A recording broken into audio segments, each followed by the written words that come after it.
2,400 years. That's how long we've been arguing about a story one Greek philosopher wrote down. Either Plato was the greatest liar in history, or he knew something nobody else did. Tonight, we follow the trail from ancient Athens to modern science labs. Here's what actually happened to Atlantis. Now, if you're settling in somewhere in the States or across the pond tonight, drop your city and time zone in the comments, and if ancient mysteries are your thing, that subscribe button's right there. Okay, so picture this. You're lying there, warm blankets pulled up, maybe the glow of your phone the only light in the room. Outside, the world hums along with its cars and its sirens and its endless noise. You've got clean water whenever you want it, food in the kitchen, a roof that doesn't leak. Now hold that feeling for a second, because we're about to go somewhere very different. Athens, around 360 BC. There's an old man sitting in a garden. His name is Plato. He's about 70 years old now, which in ancient Greece basically makes him a medical miracle. Most people didn't make it past 50.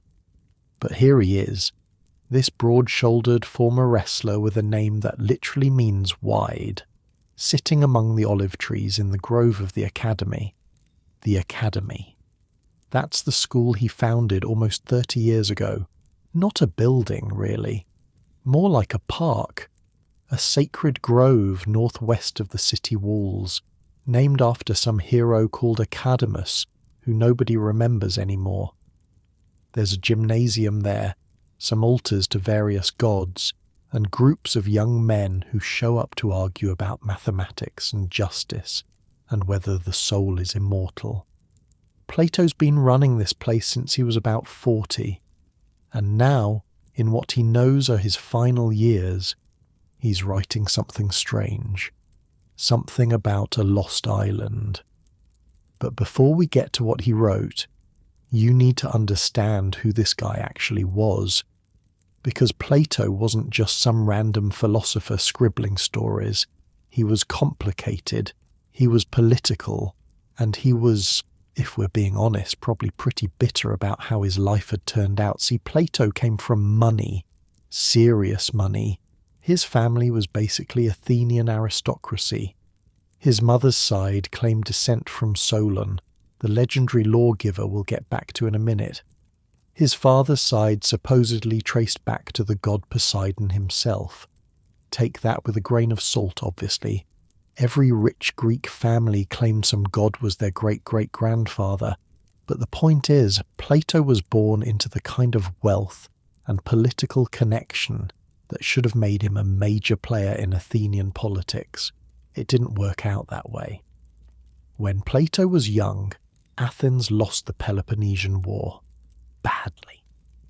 The city that had been the crown jewel of Greek civilization got absolutely demolished by Sparta. And in the chaos that followed, Plato's own relatives took power as part of a group called the 30 Tyrants. Now, the 30 Tyrants were exactly as fun as they sound.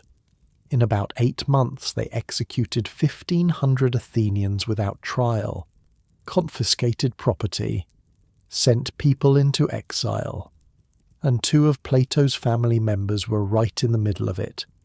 His uncle Charmides was one of the 30. His cousin Critias was their leader. Young Plato watched this happen. He watched his own family become monsters, and then he watched them get overthrown and killed when democracy came back.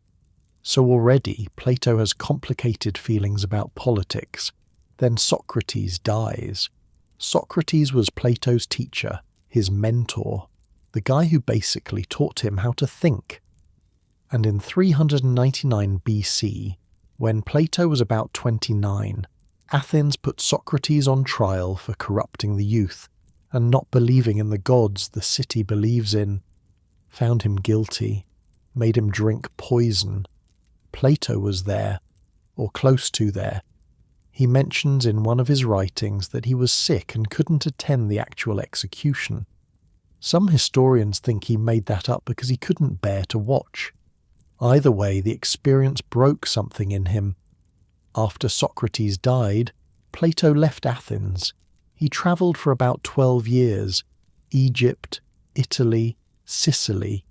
He met Pythagorean mathematicians in southern Italy. He studied with priests and philosophers and anyone who might have wisdom to share. And somewhere in those years he started developing his own ideas about how the world should work. When he came back to Athens around 387 BC, he founded the academy, started teaching, started writing. And for a while, things were good. But then came Syracuse. Syracuse was this powerful Greek city on the island of Sicily. And 3 times in his life, Plato went there trying to turn theory into practice, trying to create his ideal state. The first time, around 388 BC, he met a young man named Dion, brother-in-law to the tyrant Dionysius III.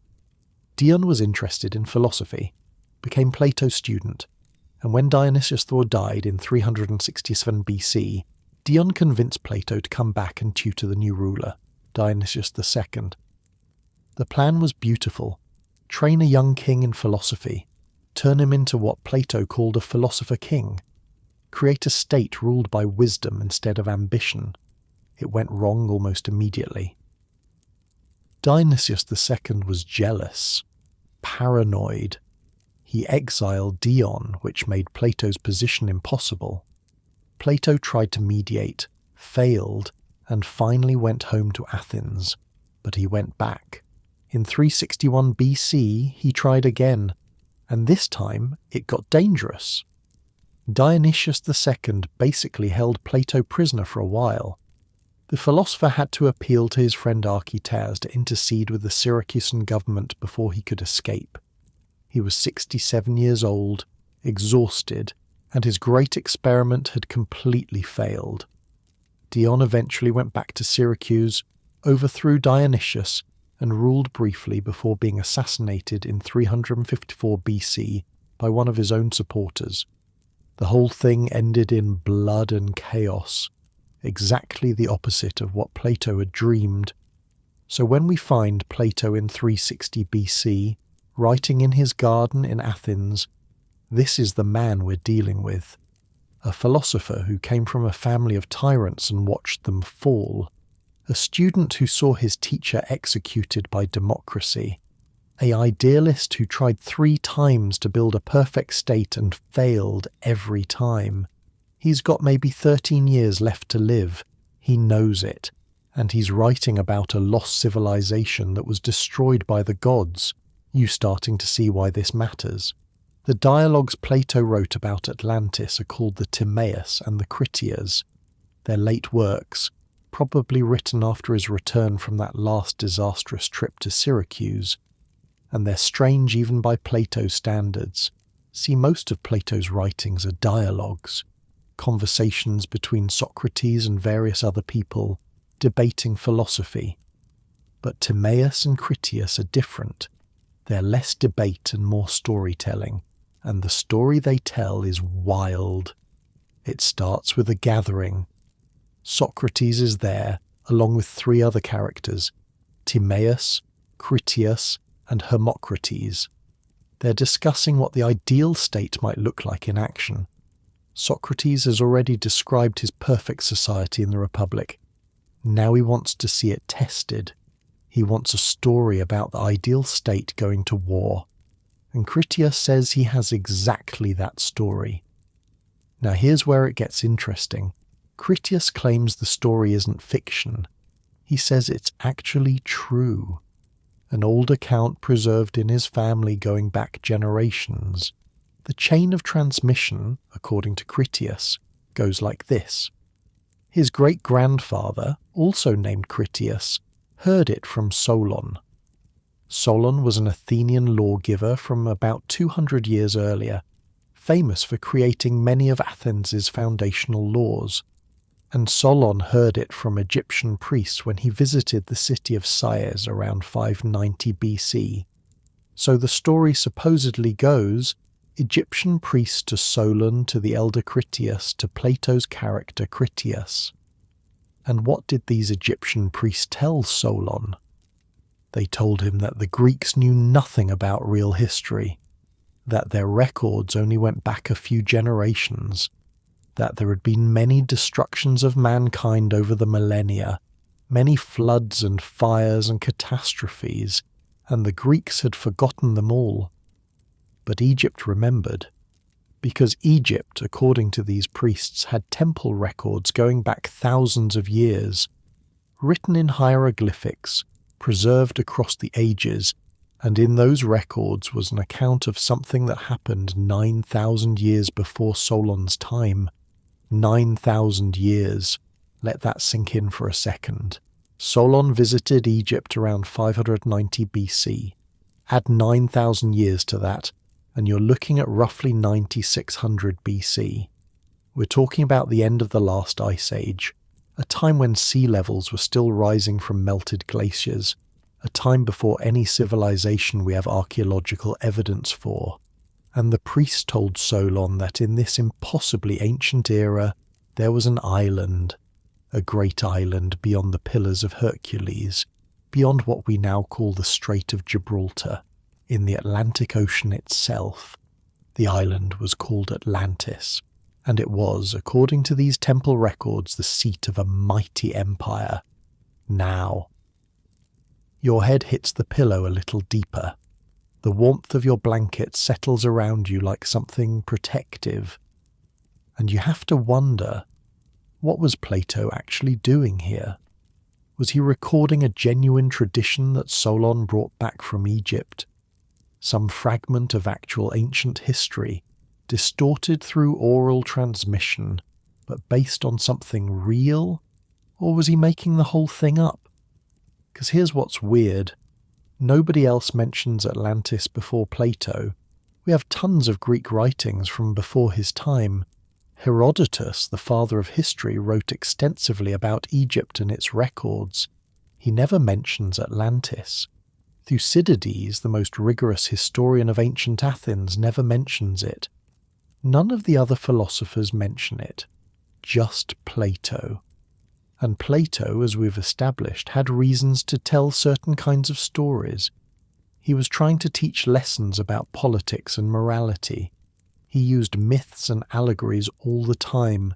His famous allegory of the cave, the ring of Gyges, the allegory of the allegory of the allegory. The guy loved good parable. So was Atlantis just another parable? His own student thought so. Aristotle, who studied at the academy for 20 years before starting his own school, apparently dismissed the Atlantis story entirely. According to later writers, Aristotle said something like, "He who invented it also destroyed it," meaning Plato made up the island and then conveniently sank it so nobody could check his homework. Pretty harsh coming from your own student. But here's the thing. Aristotle never explains why he thought Plato invented it, and other ancient writers weren't so sure. A philosopher named Crantor, who studied at the academy after Plato's death, supposedly went to Egypt and claimed he found evidence supporting the story. His work is lost, so we only know about this second hand. But clearly there was debate from the very beginning, and maybe that's exactly what Plato wanted. Because let's look at what purpose the Atlantis story serves in his dialogues. Plato has Critias tell this tale in response to Socrates asking for a story about the ideal state in action. And what does the story deliver? A perfect, virtuous Athens from 9,000 years ago, bravely defending the Mediterranean world against an aggressive imperialistic empire. The ancient Athenians in this story are everything Plato's Republic says a state should be. They're virtuous, they're well-ordered, they've got the right balance of classes doing their proper jobs, and they defeat this massive military power through courage and discipline. Meanwhile, Atlantis started out good. The early Atlanteans were wise and virtuous because they were descended from Poseidon himself. But over time, As the divine blood got diluted through marriages with mortals, they became corrupt. They got greedy. They built enormous palaces and harbours and war machines. They accumulated wealth and power until they forgot what actually mattered. Sound familiar? Because that's exactly what Plato thought had happened to Athens in his own time.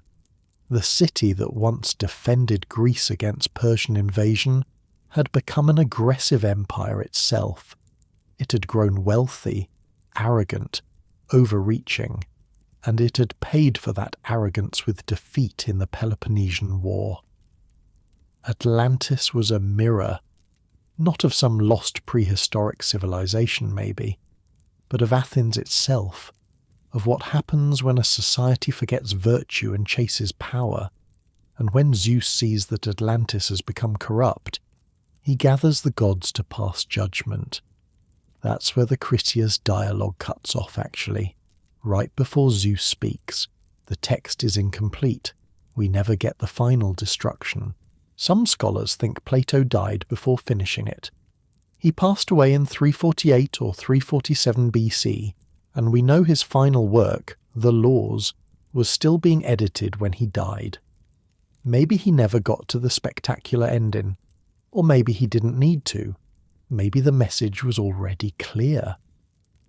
Great civilizations fall when they lose their virtue. You can have all the wealth and military power in the world, and it means nothing if you've forgotten what actually matters. That's a lesson from a man who watched his own family become tyrants, who saw his teacher executed, who tried 3 times to build something better and failed every time.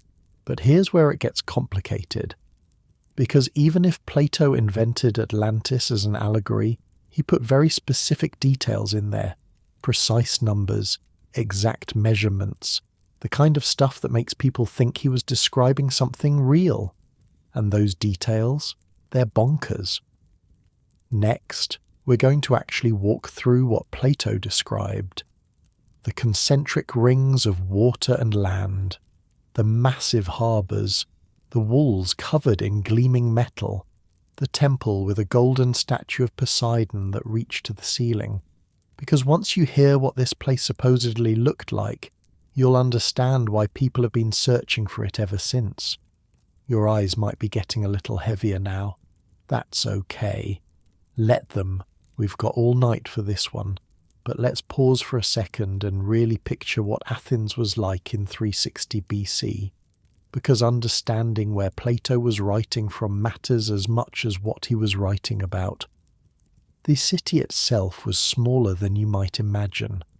Maybe 250,000 people in all of Attica, the region around Athens. The Acropolis rose above everything, crowned by the Parthenon, which was already over 100 years old by Plato's time. Limestone dust from the quarries, the smell of olive oil everywhere, because olives were basically the Athenian economy.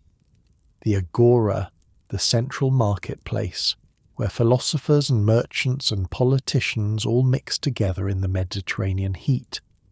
Athens had central drainage, public fountains, temples everywhere. By ancient standards, it was a marvel. But it wasn't what it used to be. See, before the Peloponnesian War, Athens had been the centre of the Greek world. The Delian League, which started as an alliance against Persia, had basically become an Athenian empire. Tribute flowed in from subject cities. The Parthenon was built with that tribute money. So were the festivals, the fleet, the whole Golden Age. Then Sparta broke them. 27 years of war. Plague that killed maybe a quarter of the population, including Pericles, the great statesman. The disastrous Sicilian expedition in 415 BC, where Athens sent a massive invasion force to conquer Syracuse and lost almost everything. 40,000 men dead or enslaved. 200 ships destroyed. By 404 BC, Athens had surrendered. The great walls were torn down. The fleet was reduced to 12 ships. The Spartans installed the 30 tyrants. So when Plato writes about ancient Athens defending the Mediterranean against an aggressive naval power, he's writing about a version of his city that no longer exists. A golden age before the fall, before everything went wrong. And when he writes about Atlantis growing wealthy and corrupt and overreaching, he's writing about what Athens became in the years before its defeat. The parallel is almost too obvious. You can imagine him there in his garden, this old man who'd seen everything fall apart. His family destroyed by politics, his teacher murdered by the democracy, his attempts to build something better crushed in Syracuse. And he's writing a story about how great civilizations die. Not from external enemies necessarily. The ancient Athenians beat Atlantis, but from internal rot, from losing track of what matters, from letting greed and ambition replace wisdom and virtue. Maybe that's the real message. Not that there was literally an island out in the Atlantic that sank beneath the waves, but that every society carries within itself the seeds of its own destruction. Heavy thoughts for a bedtime story, I know. Your breathing might be slowing down a little now. The weight of the day settling out of your muscles. That's fine. That's good, actually, because we're just getting started. Plato kept writing, and the story he told about that lost island, whether he invented it or not, would echo through the next 2,400 years of human history. It would inspire explorers and madmen, scientists and con artists. It would be used to justify colonialism and escape from reality. It would appear in movies and comic books and fever dreams, all because one old man sitting in a garden in Athens decided to tell a story about what happens when civilizations forget their purpose. The olive trees rustled overhead. The students argued in the distance about mathematics and justice, and somewhere in the back of Plato's mind the walls of Atlantis began to rise. The golden walls, the silver temple, the statue of Poseidon driving his 6-winged horses toward the ceiling. We're going there next. For now, let your eyes rest if they want to. We've got time. All the time in the world, really. Atlantis isn't going anywhere. It already sank. So what did Plato actually describe? Because here's the thing. If you're going to make up a fictional island, you can be vague about it. Say it was big and powerful and then move on. But Plato didn't do that. He gave numbers, measurements, specific architectural details, the kind of stuff that either means he had a source or he was showing off. Let's walk through it. The island itself, according to the Critias dialogue, was larger than Libya and Asia combined. Now, in ancient Greek terms, Libya meant everything in North Africa west of Egypt. Asia meant what we'd call Turkey and the Near East. So we're talking about a landmass bigger than Africa and Asia Minor put together. Absolutely massive, continent-sized, and it sat beyond the Pillars of Hercules. That's the Strait of Gibraltar, the narrow passage where the Mediterranean opens into the Atlantic Ocean. To the Greeks, that was basically the edge of the world. Ships didn't go much further. The Atlantic was this vast, unknown sea full of monsters and mystery. So Plato's placing this empire out there, beyond everything anyone knew, beyond verification. Convenient? Maybe. Or maybe that's where the original story said it was. Now, the capital city. This is where it gets wild. Picture a target, those concentric rings you see at an archery range. That's basically what Atlantis looked like from above. Alternating rings of land and water, with the royal palace sitting right in the centre. The central island was about 50 stadia in diameter. A stadion was roughly 600 feet, so we're talking about an island maybe 5.5 miles across. On that island stood the royal palace and the temple of Poseidon. Around that central island, a ring of water, then a ring of land, then another ring of water, then another ring of land, then the outermost ring of water, which connected to the sea and served as the main harbour. Each ring of land was protected by walls. And here's where Plato starts throwing around materials that make you raise an eyebrow. The outer wall was covered in brass, polished brass, catching the sunlight. The middle wall was coated in tin, gleaming silver white, and the innermost wall, the one protecting the royal compound, that was covered in orichalcum. Orichalcum. This word shows up in ancient texts here and there, but nobody really knows what it was. Plato describes it as a metal that sparkled like fire, second in value only to gold. Some historians think it was a gold-copper alloy, like a very pure form of bronze. Others think it was completely made up. Either way, picture those walls at sunset. Brass, tin, and this mysterious fire-coloured metal, all reflecting the light across the harbour. Ships coming in from the sea would see this blazing fortress rising from the water, like something out of a dream or a nightmare, depending on your politics. The harbour itself could hold over 1,000 ships, merchant vessels, warships, everything. There were dockyards carved into the rock, covered roofs to protect the boats from weather. The whole thing was basically ancient military-industrial complex, but with better aesthetics. And those concentric rings of water, they weren't just decorative moats. Plato says there were tunnels connecting them, passages large enough for ships to sail through. You could navigate from the outer harbour all the way to the central island without ever leaving the water. Think about the engineering that would require tunnels through solid rock, water pressure management, the logistics of building something like that with Bronze Age technology. Impossible? Probably. But Plato describes it like he's reading from blueprints. Now let's talk about the temple. The Temple of Poseidon sat at the heart of everything, 600 feet long, 300 feet wide, and tall enough to match. The exterior was covered entirely in silver, except for the pinnacles, which were plated in gold. Inside, a gold statue of Poseidon driving a chariot pulled by 6 winged horses.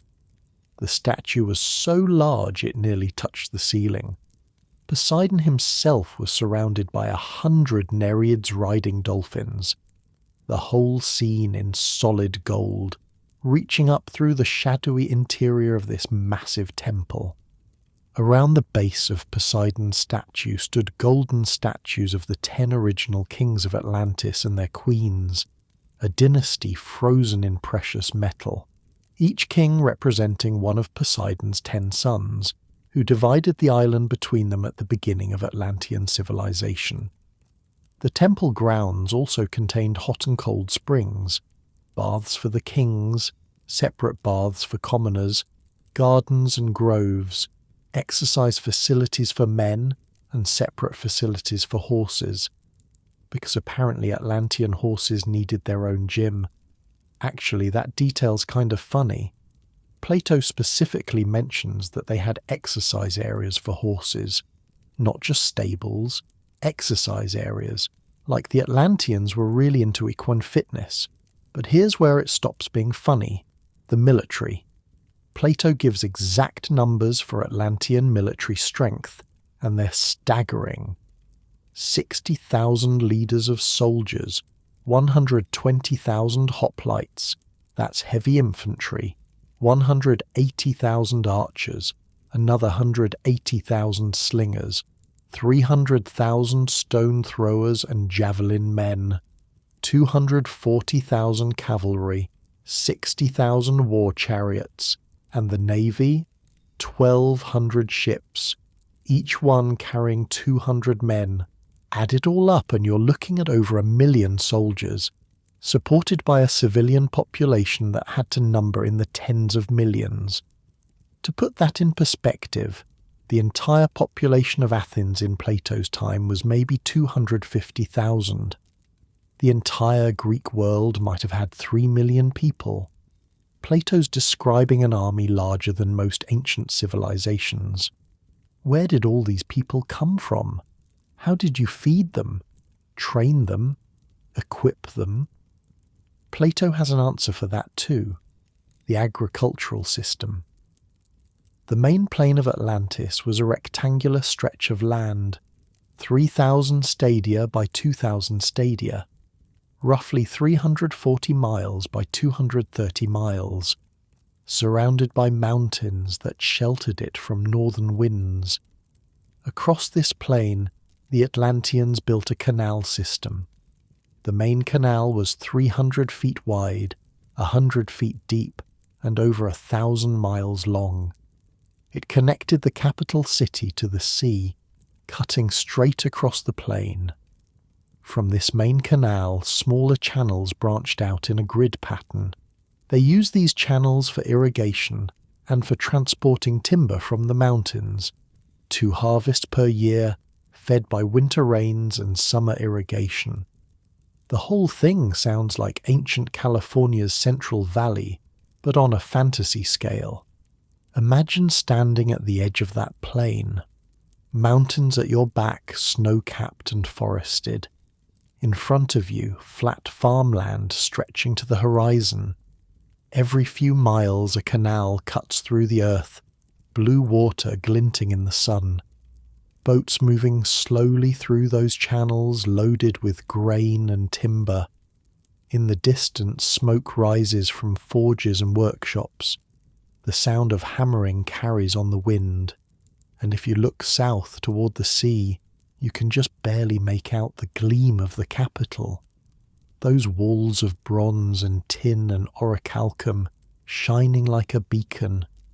The farmers out there probably didn't think much about philosophy or virtue. They were just living, growing crops, raising families, paying their taxes to the 10 kings and hoping nobody started a war. Most people throughout history just wanted to survive and maybe have something left over for their kids. The big questions about gods and empires and the meaning of civilization, that was for the priests and kings to worry about. But the decisions those kings made affected everyone, and when the kings stopped being virtuous, everyone paid the price, and the natural resources. Plato says Atlantis had everything: forests full of timber, mines full of metals, including that mysterious orichalcum, wild elephants roaming the countryside, every kind of fruit and vegetable, herbs and flowers for perfumes and medicines. The island was basically a self-sufficient superpower with unlimited resources. You're starting to see why this story captured people's imaginations. Because if you're lying in bed right now and you close your eyes, you can almost see it. The golden walls catching the sunset, the ships filling the harbour, the smoke from the forges where they worked the orichalcum, the elephants moving through forests that don't exist anymore. It's vivid, specific, detailed in a way that makes you want to believe it. But here's the philosophical core that Plato cared about: the decline. See, the early Atlanteans weren't power-hungry conquerors. According to the story, they were virtuous, wise. They despised everything except excellence, and saw their enormous wealth as kind of a burden rather than a blessing. Why? Because they were part god. Poseidon had founded their line by falling in love with a mortal woman named Cleito. He built that whole concentric ring system to protect her, actually. The alternating bands of water and land were like a fortress of love, and their descendants, the kings of Atlantis, inherited some of that divine nature. As long as the divine blood was strong, the Atlanteans governed well. They treated each other fairly. They didn't obsess over gold and power. They maintained the virtues that Plato valued: wisdom, courage, temperance, justice. The 10 kings would gather every 5th and 6th year, alternating in the temple of Poseidon. They deliberate on matters affecting the whole island, judge disputes, renew their sacred oaths, and here's a detail that's kind of metal. Before they made any major decisions, they'd release bulls into the temple grounds, no weapons allowed. The kings would hunt these bulls with staves and nooses, capture one, and sacrifice it over a pillar inscribed with Poseidon's laws. Then they'd fill a bowl with wine, drop in a clot of the bull's blood, and each king would drink from it before swearing their oaths. Blood oaths by firelight in a golden temple. Plato could write a scene. The laws themselves were interesting. Inscribed on that pillar of orichalcum passed down from Poseidon himself, the most important one: the kings could never make war on each other. They were bound together, these 10 royal houses, brothers descended from the same divine father. If any king violated the laws, the other 9 were supposed to unite and punish him. But they couldn't kill a fellow king without the majority agreeing. It was basically an ancient UN Security Council, but with more bull blood and less bureaucracy. And for a long time, it worked. The Atlantean economy hummed along. Trade ships sailed in and out of that massive harbour, bringing goods from across the known world. The people lived well. Not just the kings, but ordinary citizens. They had public baths, remember? Hot and cold running water. Entertainment. Gardens. Things that most people in the ancient world couldn't dream of. If you'd been born there, during the good centuries, you probably would have thought you were living in paradise. Wake up with the Mediterranean sun coming through your window. Walk down streets paved with stone. Buy food at the market without worrying about famine. Watch your kids learn to read and write in schools that actually existed. The basics of survival that people everywhere else struggled with, the Atlanteans had solved them. But that was the problem. When you solve survival, what do you do next? Some civilizations turn to art, philosophy, science. They start asking big questions because they finally have time to ask them. Others start looking outward, start wondering what else they can take, what else they can control. Atlantis chose door number 2. But here's the tragedy. Generation after generation, the divine blood got diluted. Atlanteans kept marrying mortals, and with each generation, they became a little more human, a little more fallible, a little more susceptible to the usual human weaknesses. Eventually, they looked around at all their wealth and power and started to actually want it, started to see it as the point rather than a side effect. They got greedy, ambitious. They began expanding their empire, conquering territories in Europe and Africa. To anyone with eyes to see, Plato writes, they became ugly. The divine portion had faded out of them, leaving only mortal nature. But to themselves, they looked better than ever. More glorious, more powerful. That's a brutal line if you think about it. They became ugly, but couldn't see it themselves. And Zeus noticed. The king of the gods looked down at this great civilization rotting from within, and he gathered the other gods to pass judgment. He began to speak, and that's where the text ends, mid-sentence. Zeus about to pronounce doom on Atlantis, and then nothing. The Critias dialogue just stops. Some scholars think Plato died before finishing. Others think the ending got lost. A few think he intentionally left it incomplete because the audience already knew what was coming. Because everyone knew. Atlantis sank. That's the whole point of the story. In a single day and night, earthquakes and floods swallowed the island. The greatest civilization the world had ever known vanished beneath the waves. The ocean where it once stood became impassable, choked with mud and debris. Gone. And ancient Athens, the virtuous city that defeated Atlantis before the catastrophe, the perfect state that Socrates wanted to hear about, it got destroyed too. Not by the gods, by the same earthquakes and floods. The same cataclysm that sank Atlantis also wiped out the ancient Athenians. That's why there were no Greek records of the war according to the story. Everyone who remembered it died.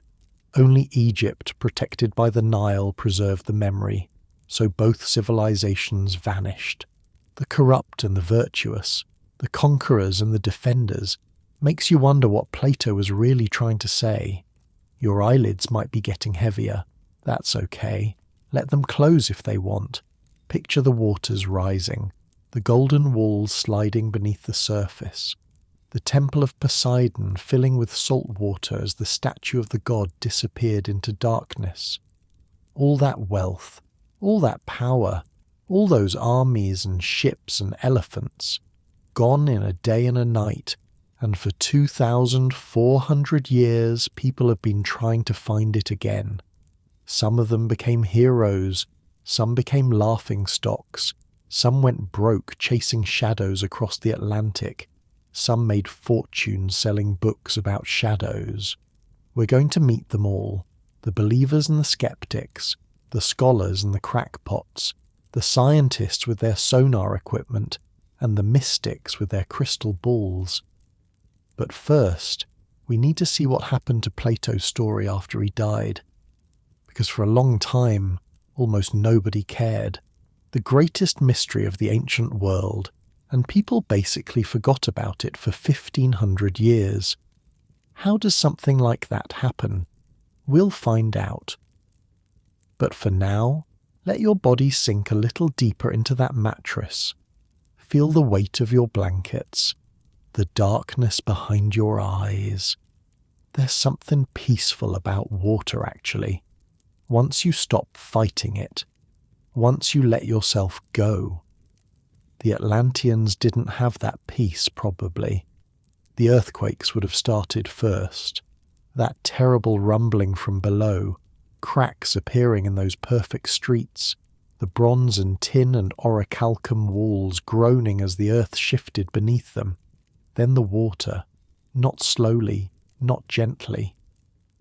A wall of ocean sweeping across that enormous plain with its grid of canals. Those 1,000 ships in the harbour tossed like toys. The temple of Poseidon, ironically, drowning under the waves of the god it was built to honour. How long did it take? A day and a night, Plato said.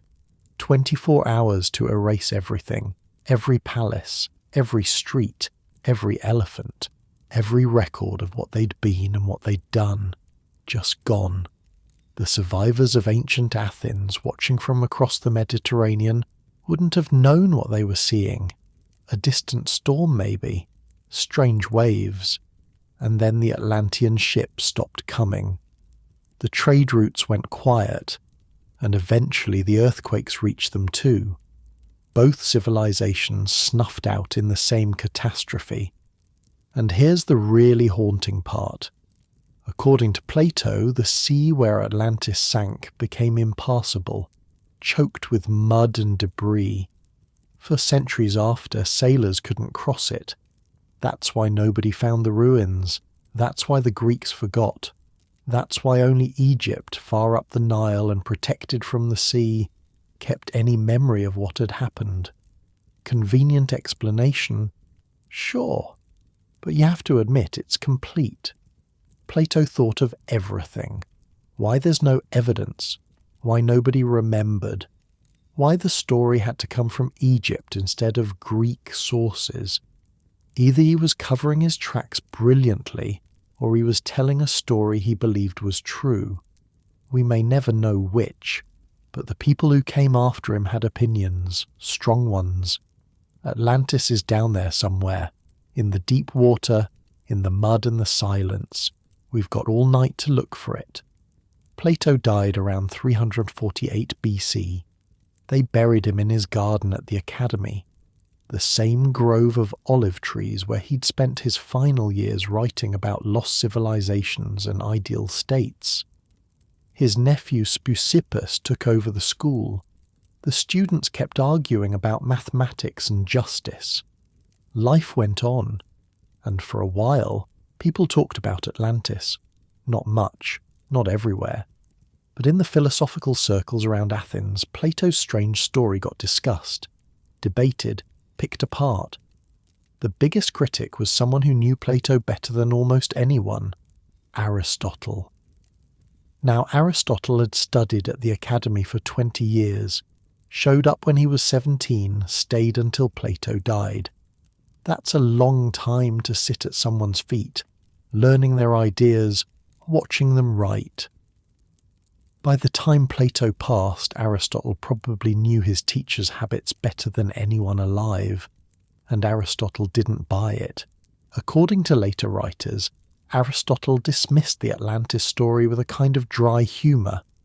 He supposedly said something like, "He who invented it also destroyed it," meaning Plato made up the island and then conveniently sank it underwater where nobody could check. It's a good burn, honestly.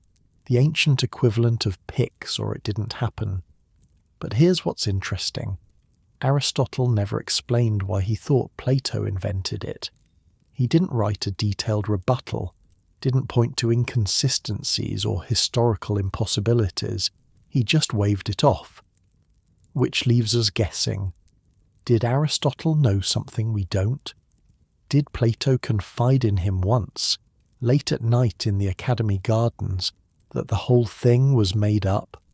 Or was Aristotle just being his usual skeptical self, dismissing anything that smelled like mythology? We'll never know. Aristotle's comment survives only in fragments quoted by other writers centuries later. The context is gone. The tone is gone. All we have is that one cutting remark. But Aristotle's skepticism carried weight. He was, after all, Aristotle, the man who would tutor Alexander the Great, the founder of logic as we know it, the guy whose ideas dominated Western thought for nearly 2,000 years. When Aristotle said something was fake, people listened. Not everyone, though. There was a philosopher named Crantor who took the opposite view. He studied at the Academy after Plato's death, under Xenocrates, and according to later sources, Crantor actually investigated the Atlantis story. He supposedly went to Egypt, talked to priests at Sais, and claimed he found evidence supporting Plato's account. Columns inscribed with ancient records that matched what Plato described. Sounds exciting, right? Finally, some proof. Except, Crantor's work is lost. Completely gone. We only know about his investigation because other writers mentioned it centuries afterward.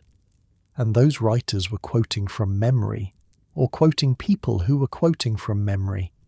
It's like a game of telephone stretching across 500 years.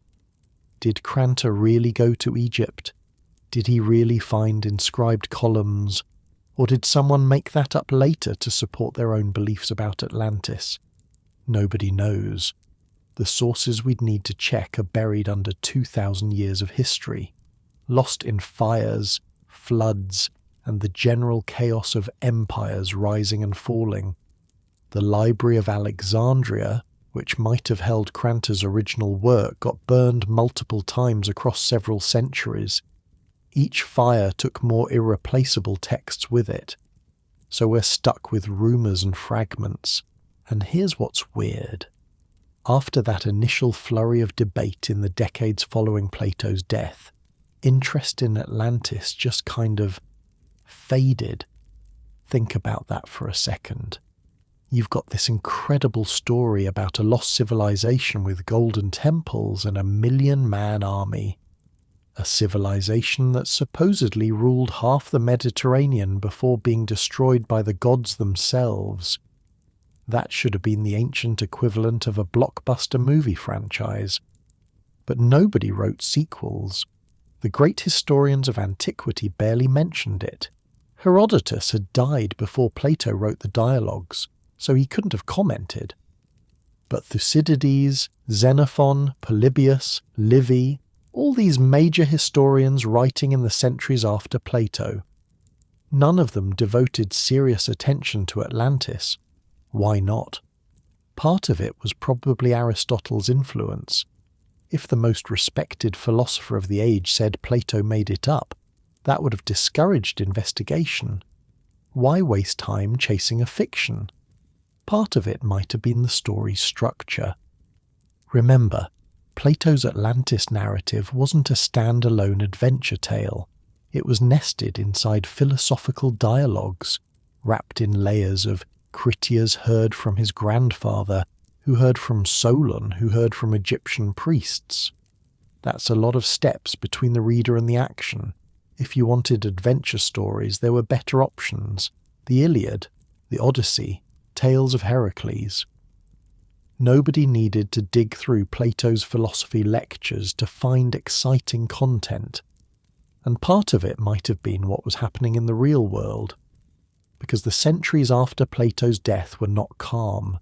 Alexander the Great conquered everything from Greece to India, then died young and left his empire to tear itself apart. His generals carved up the known world like a birthday cake. Wars everywhere, new kingdoms rising and falling, entire cultures getting absorbed into the Hellenistic melting pot. Then Rome showed up. The Romans didn't have much use for Greek speculative philosophy. They were practical people, engineers and lawyers and soldiers. When they encountered Greek culture, they borrowed what was useful, architecture and art and rhetoric, and left behind what wasn't. Plato's ideas about ideal states and the immortality of the soul, those got picked up, heavily influenced later thinkers. Plato's story about a lost island beyond Gibraltar? Meh. Not very practical. There's a geographer named Strabo writing around the time of Augustus, maybe 50 years before Christ. He mentions Atlantis in his big geography book, and his tone is basically dismissive. He treats it as a literary invention, something Plato made up to make a philosophical point. Strabo was thorough, you have to give him that. The guy wrote 17 books covering every region the Romans knew about. Spain, Gaul, Britain, Egypt, India. He interviewed travellers, consulted older sources, tried to separate fact from legend, and when he got to Atlantis, he basically shrugged. The poet made it disappear, Strabo writes, just as the poet made the wall of the Achaeans disappear. He's comparing Plato to Homer, both of them creating things with words and then conveniently erasing them. That's not a compliment, by the way. Strabo's saying both stories are fiction. The wall of the Achaeans, if you're curious, appears in the Iliad. The Greeks build this massive fortification to protect their ships during the Trojan War. And then later, the gods destroy it completely, leaving no trace. Homer needed it for his story, and then Homer got rid of it. Strabo's saying Plato did the same thing with Atlantis, created it to make a point, then sank it so nobody could check his work.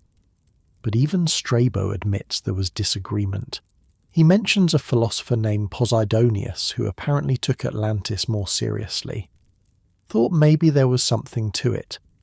The passage is frustratingly vague, like someone summarising a debate they half remember from a dinner party years ago. The point is, by Roman times, Atlantis had become a footnote, a curiosity, something philosophers might argue about over wine, but nothing anyone was organising expeditions to find. And then Christianity came along.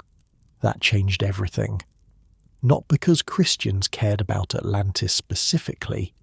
Most early Christian writers couldn't have cared less about some pagan legend from Plato. They had bigger concerns, establishing doctrine, surviving persecution, converting the Roman Empire. But Christianity brought a new way of understanding history, and that new understanding didn't leave much room for lost civilizations. See, the Bible has its own timeline. Creation happened, according to calculations made from Scripture, somewhere around 4000 BC. Adam and Eve, the Garden of Eden, then the generations leading to Noah, the flood, and the repopulation of the earth afterward. That's a very specific framework, and it doesn't include a massive island empire existing 9,000 years before Solon. If you believe the Bible was literally true, which most Christians did, then Plato's dates were impossible. There simply wasn't enough time between creation and the flood for Atlantis to have existed, flourished, and been destroyed. Do the math. If the world was created around 4000 BC, and Noah's flood happened maybe 1,000 years later, where do you fit a civilization that supposedly existed 9,000 years before Solon's time? That would put Atlantis around 9600 BC, 5,000 years before creation even happened. The numbers don't work, can't work, unless you throw out either Plato or Genesis, and nobody was throwing out Genesis. Some Christian thinkers tried to harmonize the accounts. Maybe Plato got his numbers wrong. Maybe the Egyptian priests used a different calendar. Maybe the story had been garbled over time and Atlantis actually existed after the flood somehow. But these were minority opinions. For most people, the simpler explanation was that Plato made it up. Augustine of Hippo, one of the most influential Christian philosophers ever, barely mentioned Atlantis. He acknowledged Plato's ideas about the soul and the good, worked them into Christian theology, but the island story, not interested. When your main concern is salvation and the afterlife, ancient geographical mysteries don't seem very important. And then the Western Roman Empire fell. That's around 476 AD. The last emperor gets deposed by a Germanic chieftain. The machinery of Roman civilization starts grinding to a halt. Cities shrink. Trade collapses. The complex networks that had kept books circulating and scholars arguing begin to fray. We call it the Dark Ages, though historians hate that term now. Nothing was completely dark. Monasteries kept learning alive. The Byzantine Empire in the East continued for another 1,000 years. Islamic scholars would soon begin preserving and translating Greek texts. But in Western Europe, things got rough. Picture a monastery in Ireland, maybe the 7th century. Stone walls, cold rain outside. A monk hunched over a desk, copying a manuscript by candlelight. His fingers are stiff. The ink keeps thickening in the cold. He's copying a text he barely understands, in a language that's not his own, because his abbot told him to. That's how knowledge survived. One cold monk at a time. The great libraries of Rome were gone. The public education system, such as it was, had collapsed with the empire.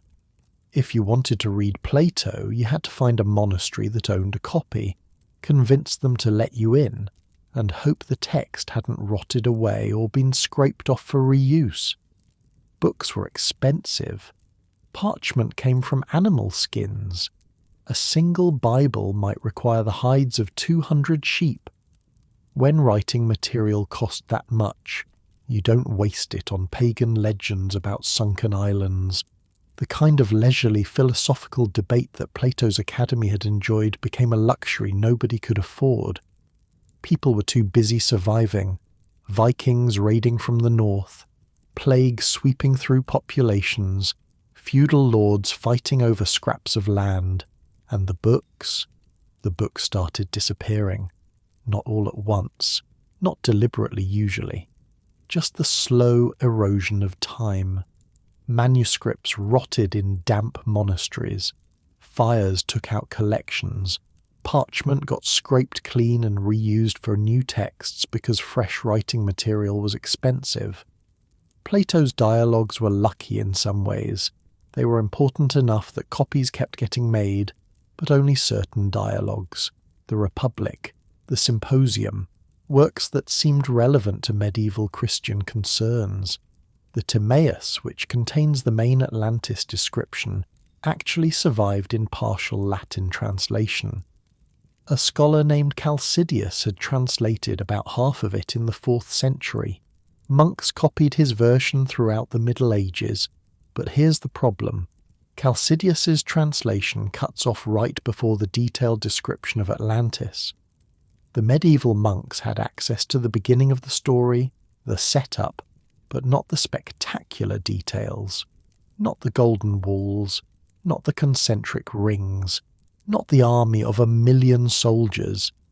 They knew Plato mentioned a lost island somewhere. They didn't know what it looked like. The Critias dialogue, which contains all the juicy details, was essentially lost to Western Europe for 1,000 years. Imagine trying to understand Star Wars if you only had the first 10 minutes of A New Hope. You'd know something about farms and droids and a princess, but the Death Star, Darth Vader, the Force, all missing. That was medieval Europe's relationship with Atlantis. A fragment of a fragment. A vague reference to something that might have been important once. So for roughly 15 centuries, from the fall of Rome to the Renaissance, Atlantis slept. Not completely forgotten. Byzantine scholars in Constantinople still had complete Greek texts. Islamic philosophers translating Greek works preserved references to Plato's story. Here and there, someone would mention the Lost Island in passing. In Baghdad, during the Islamic Golden Age, scholars were translating everything they could get their hands on. Aristotle, Plato, Galen, Euclid. The House of Wisdom became maybe the greatest centre of learning on earth. They had Plato's works. They knew about Atlantis. But the Arab scholars were more interested in Plato's metaphysics than his geography. The story of a lost island didn't fit their intellectual project. They were trying to reconcile Greek philosophy with Islamic theology, not hunt for sunken cities. And in Constantinople, the Byzantine emperors had other problems, defending the empire against Persians, Arabs, Turks, the slow, centuries-long siege of a civilization trying not to die. They preserved the old books, sure, but reading them for pleasure, that was for better times. So nobody was searching for it. Nobody was writing books about where it might have been. The great mystery of the ancient world had become background noise. Your eyes might be getting heavy now. The room probably feels softer, darker at the edges. That's okay. Atlantis was sleeping too, under the waves, under the centuries, under layers of history and forgetting. A story waiting for someone to remember it. And eventually someone did. The Renaissance was coming. Scholars in Italy would start hunting down ancient manuscripts. Ships would begin sailing beyond the Pillars of Hercules into the Atlantic Ocean itself. Explorers would find lands that nobody in Europe knew existed.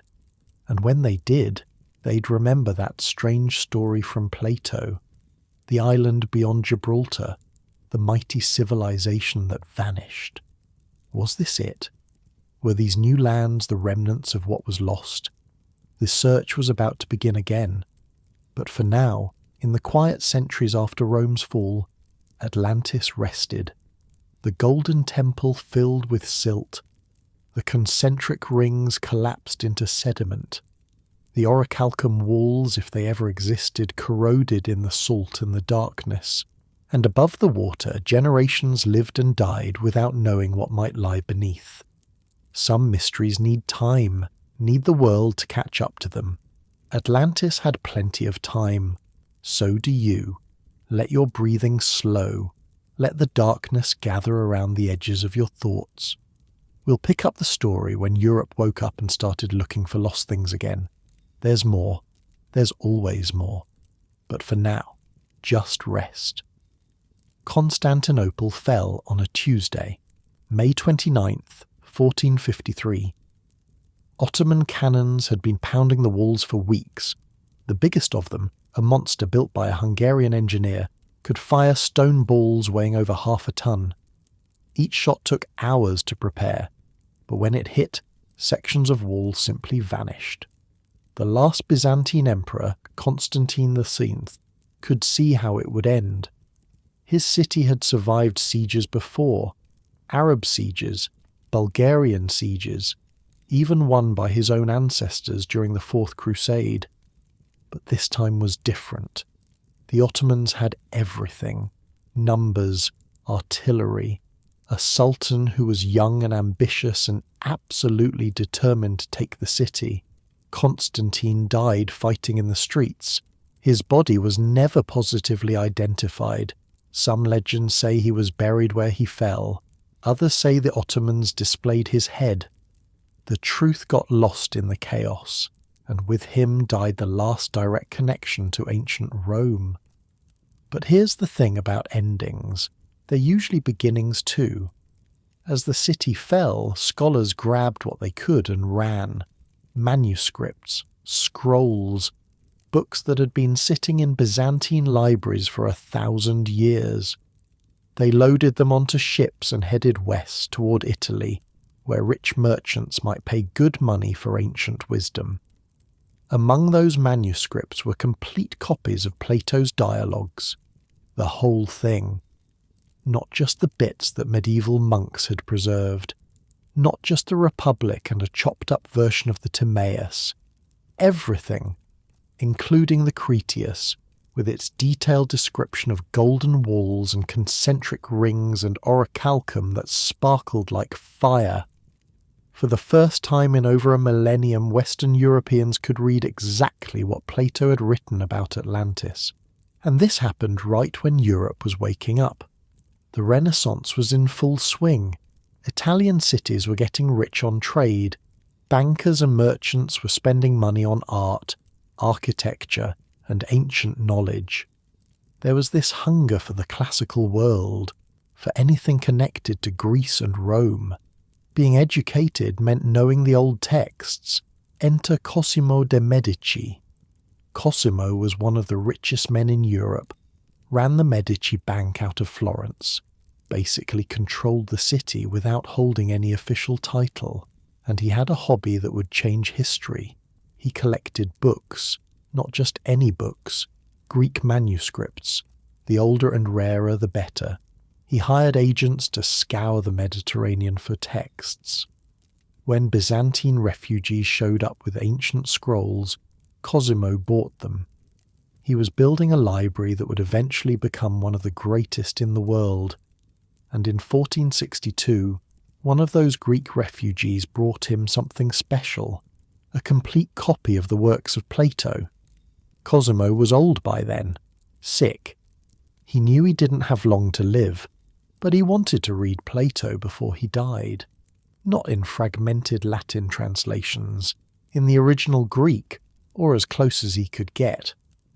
Problem was, Cosimo's Greek wasn't great, so he hired a translator, a young scholar named Marsilio Ficino. Ficino was perfect for the job, brilliant linguist, deeply interested in philosophy, and absolutely devoted to the Medici family, who were paying his bills. Cosimo set him up in a villa outside Florence and told him to translate everything. Everything. The Republic, the Symposium, the Phaedo with its arguments for the immortality of the soul, the Laws with its blueprint for an ideal society. And yes, the Timaeus and the Critias, with their strange tale of a lost civilization. Ficino didn't just translate. He added commentaries, explanations. He tried to show how Platonic philosophy could harmonize with Christianity, how the ancient wisdom of Greece pointed toward the same truths that Scripture revealed. This was his life's work, Not just putting Greek words into Latin, but building a bridge between two worldviews, making Plato safe for Christian readers, making Christianity richer by connecting it to classical thought. The Atlantis story, honestly, wasn't his main concern. It was a small part of a much bigger project, but it was there, in the complete translations, available to anyone who cared to look. Ficino worked for years, through Cosimo's death in 1464, through the reign of Cosimo's son Piero, into the time of Lorenzo the Magnificent, Cosimo's grandson who would become maybe the most famous Medici of all. By 1484, Ficino had finished his monumental translation of Plato's complete works into Latin, and there it was, the full story of Atlantis, available to anyone in Europe who could read Latin, which was basically anyone with an education. The timing was incredible, because just 8 years later, in 1492, 3 small ships sailed west from Spain and found something nobody expected. Columbus wasn't looking for Atlantis. He thought he was finding a shortcut to Asia, the Indies, China, the Spice Islands. That was the plan. Sail west, hit Japan, get rich. Instead, he bumped into the Caribbean, and everything got very confusing very fast. Columbus went to his grave thinking he'd reached Asia. He called the natives Indians because he thought he was near India. But other people started wondering. The geography didn't match. The people didn't match. The plants and animals were all wrong. What had Columbus actually found? By the early 1500s, it was becoming clear that this wasn't Asia at all. This was something else entirely. A landmass nobody in Europe had known about. Whole civilizations living there. Millions of people. And some of those people had built cities. When Hernán Cortés marched into the Aztec capital of Tenochtitlan in 1519, his soldiers couldn't believe what they were seeing. A city built on islands in a lake, causeways connecting the islands to the mainland, massive pyramids, markets bigger than anything in Spain. Bernal Diaz del Castillo, one of Cortés's soldiers, wrote about that first sight years later. He said it was like something out of a dream, or like the enchanted things they read about in Amadis, a popular romance novel of the time. The soldiers had expected savages, primitive people living in huts. That's what the Spanish had found in the Caribbean. But this was something else entirely. The great temple rose over 100 feet into the air. Twin shrines at the top, one for the rain god, one for the war god. Blood still stained the steps from recent sacrifices. The whole structure was painted in bright colours, blue and red and white, visible from miles away. Around the temple, the city sprawled across the islands, stone buildings everywhere, flat roofs where families gathered in the evenings, streets so clean that Diaz commented on it, because European cities at the time were basically open sewers. The population was probably over 200,000. That made it one of the largest cities on Earth at the time, bigger than London, bigger than Paris, bigger than most European capitals, and it had canals everywhere. Because the whole city was built on water. You got around by boat as much as by foot. Thousands of canoes moved through the waterways every day, carrying people and goods to the central market. The architecture was stone. The temples were covered in painted stucco. There was a zoo with animals from across the empire, a botanical garden with medicinal plants arranged by type. Aqueducts brought fresh water from springs on the mainland because the lake water was too salty to drink. 2 separate aqueducts, actually, so one could be cleaned while the other kept flowing. That's the kind of infrastructure planning that Rome had done 1,000 years earlier. And the market. Oh, the market! Diaz says 60,000 people visited the main market daily. 60,000. You could buy anything there. Cacao beans, jaguar skins, live turkeys, obsidian blades, cloth of every colour, pottery, jewellery, slaves. Each type of goods had its own section, organised, regulated. Officials walking around to settle disputes and check the quality of merchandise.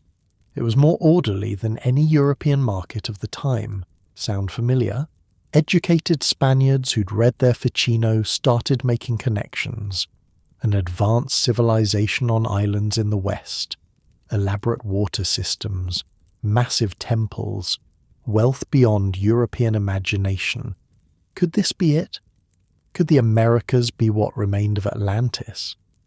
Francisco López de Gomara published his General History of the Indies in 1552, and he said it straight out. Columbus, he wrote, had found the lands that Plato described. The New World was Atlantis, or what was left of it after the flood. Gomara wasn't some crackpot. He was Cortez's personal chaplain and secretary. He'd heard first-hand accounts of the conquest. He knew the details of Aztec civilization, and he looked at all of it and thought, Plato was right. Not everyone agreed. Other scholars pointed out the problems. Plato said Atlantis sank completely. If the Americas were Atlantis, why were they still above water? Plato said the destruction happened 9,000 years before Solon. The Aztec civilization was only a few hundred years old. How did that timeline work? And Plato put Atlantis in the Atlantic Ocean, sure, but he also said it was a single large island. The Americas were two entire continents connected by a narrow strip. Not quite the same thing. Still, the idea caught on. Gonzalo Fernández de Oviedo, another Spanish chronicler who actually lived in the Caribbean for decades, wrote extensively about possible connections between the New World and Plato's account. He noticed similarities in construction techniques, similar agricultural methods, parallel myths about floods and destruction. He was doing what we'd now call comparative anthropology, though he didn't have that term. Looking at two cultures and asking, could they be related? The answer, to his mind, was yes. The indigenous Americans were descendants of Atlantean survivors. They'd fled the destruction, settled in these western lands, and slowly rebuilt civilization over thousands of years. It explained everything. Why they had advanced cities, why they knew how to work metal, why their myths talked about ancient catastrophes and lost ancestors. The theory got a boost when Spaniards pushed further into the Americas and found more civilizations. The Maya, in the jungles of what's now Guatemala and Mexico. They had pyramid temples too, elaborate calendar systems, writing, cities now buried under centuries of forest growth, but once home to hundreds of thousands of people. The Inca, down in South America, an empire stretching along the spine of the Andes, roads carved into mountainsides, suspension bridges over gorges, terraced farming that fed millions. No writing system, but they had quipus, knotted strings that recorded information in ways we still don't fully understand. Everywhere the Spanish looked, they found complexity they hadn't expected. And each discovery fed the Atlantis speculation. Because how else could you explain it? How did all these separate civilizations, isolated from Europe and Asia, develop so many advanced technologies on their own? The obvious answer, the one that modern archaeology supports, is that humans are smart. Give people 10,000 years in a fertile environment and they'll figure things out. Agriculture, architecture, astronomy. These things were invented independently in multiple places around the world. But that answer felt unsatisfying in the 1500s. It didn't fit the neat story Europeans wanted to tell about themselves and their place in the world. The Atlantis theory was more flattering. It suggested that American civilizations weren't actually independent achievements. They were echoes of something older, something connected to the classical world that Europeans saw themselves as inheriting. If the Aztecs were descended from Atlanteans, and the Atlanteans were cousins of the ancient Greeks, then Spanish conquest wasn't just theft and murder. It was a kind of family reunion, the civilized branch coming back to lift up the lost branch. You can see how that would appeal to conquistadors who needed to justify what they were doing. Except it didn't explain everything. The Native American civilizations weren't actually that similar to what Plato described. The Aztecs didn't use the wheel. They didn't have iron. Their writing system was completely different from anything Mediterranean. The deeper you looked, the more the parallels fell apart. But people kept looking anyway, because the alternative was harder to accept. If the Americans weren't connected to Atlantis, then who were they? Where did they come from? How did they get to this continent that supposedly didn't exist? Remember, Europeans in the 1500s thought they had the world pretty well figured out. The Bible told them how humanity spread after Noah's flood. Everyone descended from Noah's 3 sons. The races of man could be traced through those lineages, but the Bible didn't mention the Americas. So either the Native Americans descended from one of Noah's sons and somehow crossed the ocean, or what? The Bible was incomplete. There were people God forgot to mention. That was a dangerous thought in an age when people got burned for heresy. Atlantis offered a convenient solution. A land bridge, basically. A stepping stone that once connected the old world to the new. The Atlanteans could have been descendants of Noah, who settled on the island and later spread to the Americas before the whole thing sank. Problem solved. The Bible stays intact. The Americas make sense. Everyone can relax. Except scientists today know it's nonsense. The Americas were populated by people who walked across from Asia during the Ice Age, when a land bridge connected Siberia to Alaska. That migration happened over 15,000 years ago, maybe longer. Nothing to do with Noah or Atlantis or any flood myth. But they didn't know that in 1552. They were working with limited information and trying to make sense of a world that had just doubled in size overnight. You can understand the appeal of Atlantis. It simplified things, made the strange familiar, turned a terrifying mystery into a solved puzzle. That's a very human impulse. When reality gets too weird, we reach for stories that smooth out the edges. Your blankets probably feel heavier now, the room settling into darkness. That's okay. The world got very big in the 1500s. It's natural to want to feel small and safe sometimes. While you rest, imagine those Spanish ships arriving in the Caribbean, the sailors seeing land after weeks of empty ocean, not knowing if they'd reach China or India or somewhere else entirely. They had no idea they were about to trigger centuries of debate.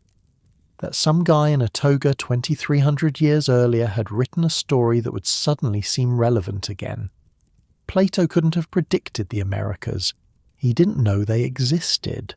Or did he? That question would haunt people for the next 500 years.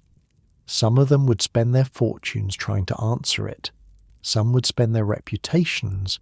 A few would spend their lives. But that's a story for later, when we meet the believers and the skeptics, the scientists and the dreamers. The one man who would do more to shape our modern idea of Atlantis than anyone since Plato himself. He was born in Philadelphia in 1831. He'd become a congressman, a farmer, a writer. He'd fail at almost everything he tried. And then he'd write a book that changed everything.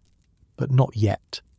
For now, just the slow rocking of ships, The endless blue Atlantic hiding its secrets beneath the waves. Whatever's down there, it's been waiting a long time. It can wait a little longer. So can you. Rest now. Let the story drift like a ship at anchor. We're not done yet, not even close. For the next 2 centuries, people went a little nuts with Atlantis. Not in a bad way, necessarily. More like enthusiastic. The Renaissance had cracked open the ancient texts. The age of exploration had revealed that the world was bigger and stranger than anyone imagined. And now scholars across Europe started asking, okay, but where exactly was this place? Because if Atlantis was real, it had to be somewhere. And finding it would be the discovery of the millennium. The Spanish had claimed it was in the Americas. That theory had legs for a while. But as Europeans learned more about Native American civilizations, the parallels started to break down. The Aztecs and Maya and Inca were impressive, sure, but they weren't quite right. The technology was different. The timeline was wrong. The geography didn't match. So people started looking elsewhere. And by elsewhere, I mean everywhere. Sweden, Morocco, the Sahara Desert, the North Sea, Ireland, Antarctica. Practically every corner of the globe got nominated at some point. If you had a pet theory about ancient history, you could probably find a way to connect it to Atlantis. The most ambitious of these early theorists was a Swedish polymath named Olof Rudbeck. Rudbeck was not a simple man. He was a professor at Uppsala University, an anatomist who discovered the lymphatic system, an architect who designed buildings, a musician who composed music, a botanist who created one of Europe's first botanical gardens, and in 1679 he published the first volume of a book that would consume the rest of his life. It was called Atland, and it argued that Sweden was the original Atlantis. I know, Sweden. The land of Vikings and IKEA, not exactly where you'd expect to find a lost tropical paradise with elephants and year-round harvests. But Rudbeck had an answer for everything.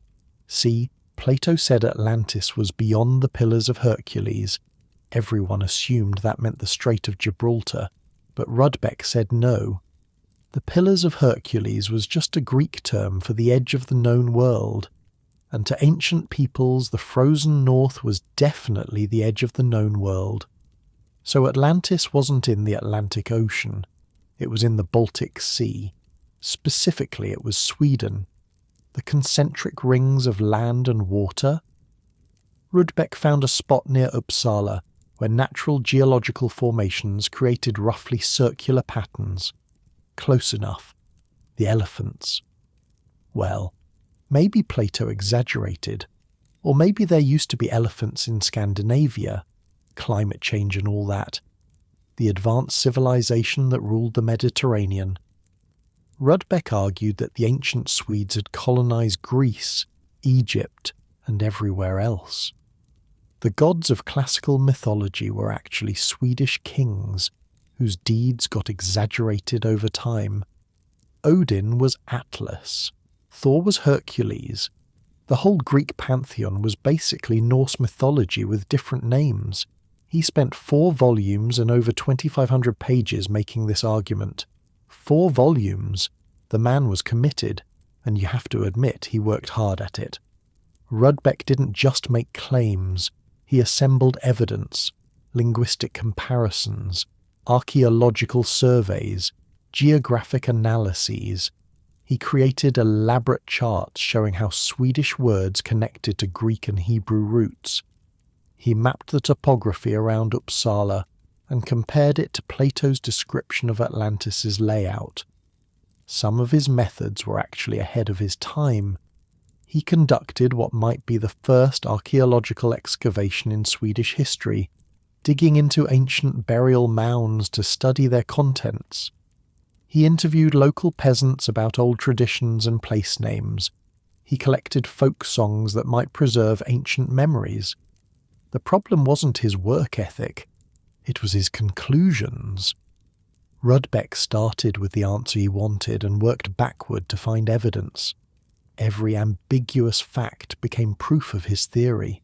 Every gap in the record became space for speculation, and the sheer volume of material he assembled made it hard to argue with him, because who had time to check all those sources? It's a trap that still catches people today. Pile enough dubious evidence together, and it starts to look solid, just from sheer mass. And here's the weird thing. In Sweden, people loved it. Rudbeck became a national hero. His book fed Swedish pride at a time when Sweden was a major European power. The Swedish Empire controlled chunks of Germany, Poland, and the Baltic states. Why shouldn't they also be the heirs of Atlantis? King Charles V endorsed the work. The Swedish establishment ate it up. For a generation or two, Swedish school children learned that their ancestors had founded Western civilization. Outside Sweden, the reaction was more skeptical. Other scholars pointed out the obvious problems. The linguistic connections Rudbeck drew were creative but not convincing. You can make any two languages seem related if you cherry-pick enough words. The archaeological evidence didn't support such an advanced ancient Swedish civilization, and honestly, the whole thing smelled like nationalism dressed up as scholarship. But Rudbeck had set a template. Take Plato's account, find a real location that sort of matches some of the details, explain away the parts that don't fit, declare victory. It's a template people are still using today. Meanwhile, in France, a different approach was developing. The Enlightenment was in full swing by the 1700s. Voltaire and his crowd were questioning everything. Traditional authorities, religious dogma, received wisdom of all kinds. If you couldn't prove something with reason and evidence, it was probably nonsense. And Atlantis? To most Enlightenment thinkers, it was obviously nonsense. Voltaire himself took a few swipes at Atlantis believers. He compared the search for the lost island to the search for El Dorado, or the Fountain of Youth. Fun stories, but nothing more.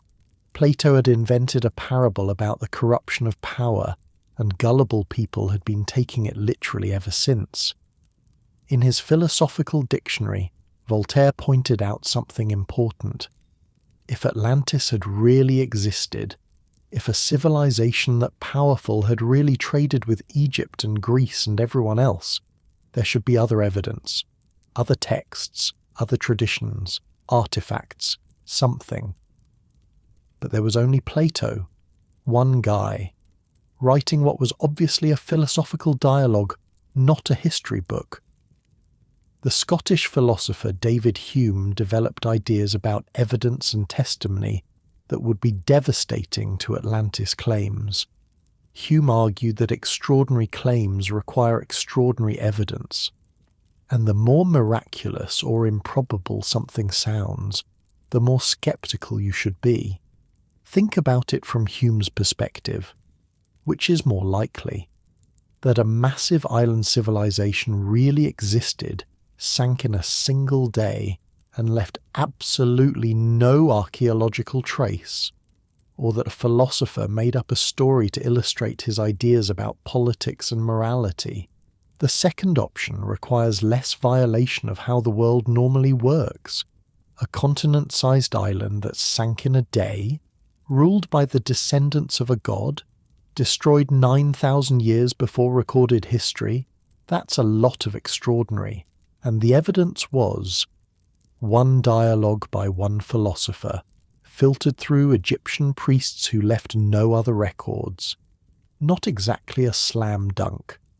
The German philosopher Immanuel Kant, when he bothered to mention Atlantis at all, treated it as a myth.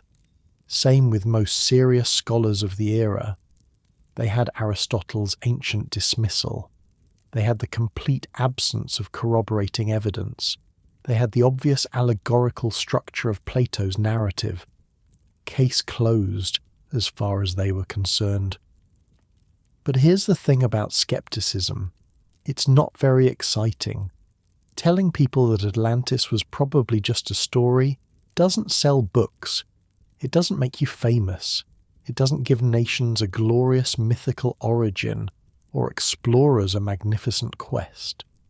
So even as the Enlightenment promoted rational inquiry, Atlantis speculation continued. It just got weirder. A French scholar named Philippe Boitier proposed in 1737 that Atlantis had been located on a massive plateau in the middle of the Atlantic Ocean. He'd been studying ocean depth measurements, and he noticed that the Atlantic wasn't uniformly deep. There were shallower areas, ridges, places where the seafloor rose closer to the surface. What if those shallow areas used to be above water? What if Atlantis had been a real landmass that geological processes slowly submerged? This was actually a semi-reasonable hypothesis for its time. Boitier didn't have accurate seafloor maps. Nobody would for another 200 years. He was working with scattered depth soundings from sailing ships, trying to piece together a picture of what the ocean bottom looked like. And his general instinct wasn't wrong. There is a massive underwater mountain range running down the middle of the Atlantic, the Mid-Atlantic Ridge. It's one of the largest geological features on Earth, but it wasn't a sunken continent, it was the opposite. The ridge is where new seafloor is being created as tectonic plates pull apart. The Atlantic Ocean is actually getting wider, not filling in.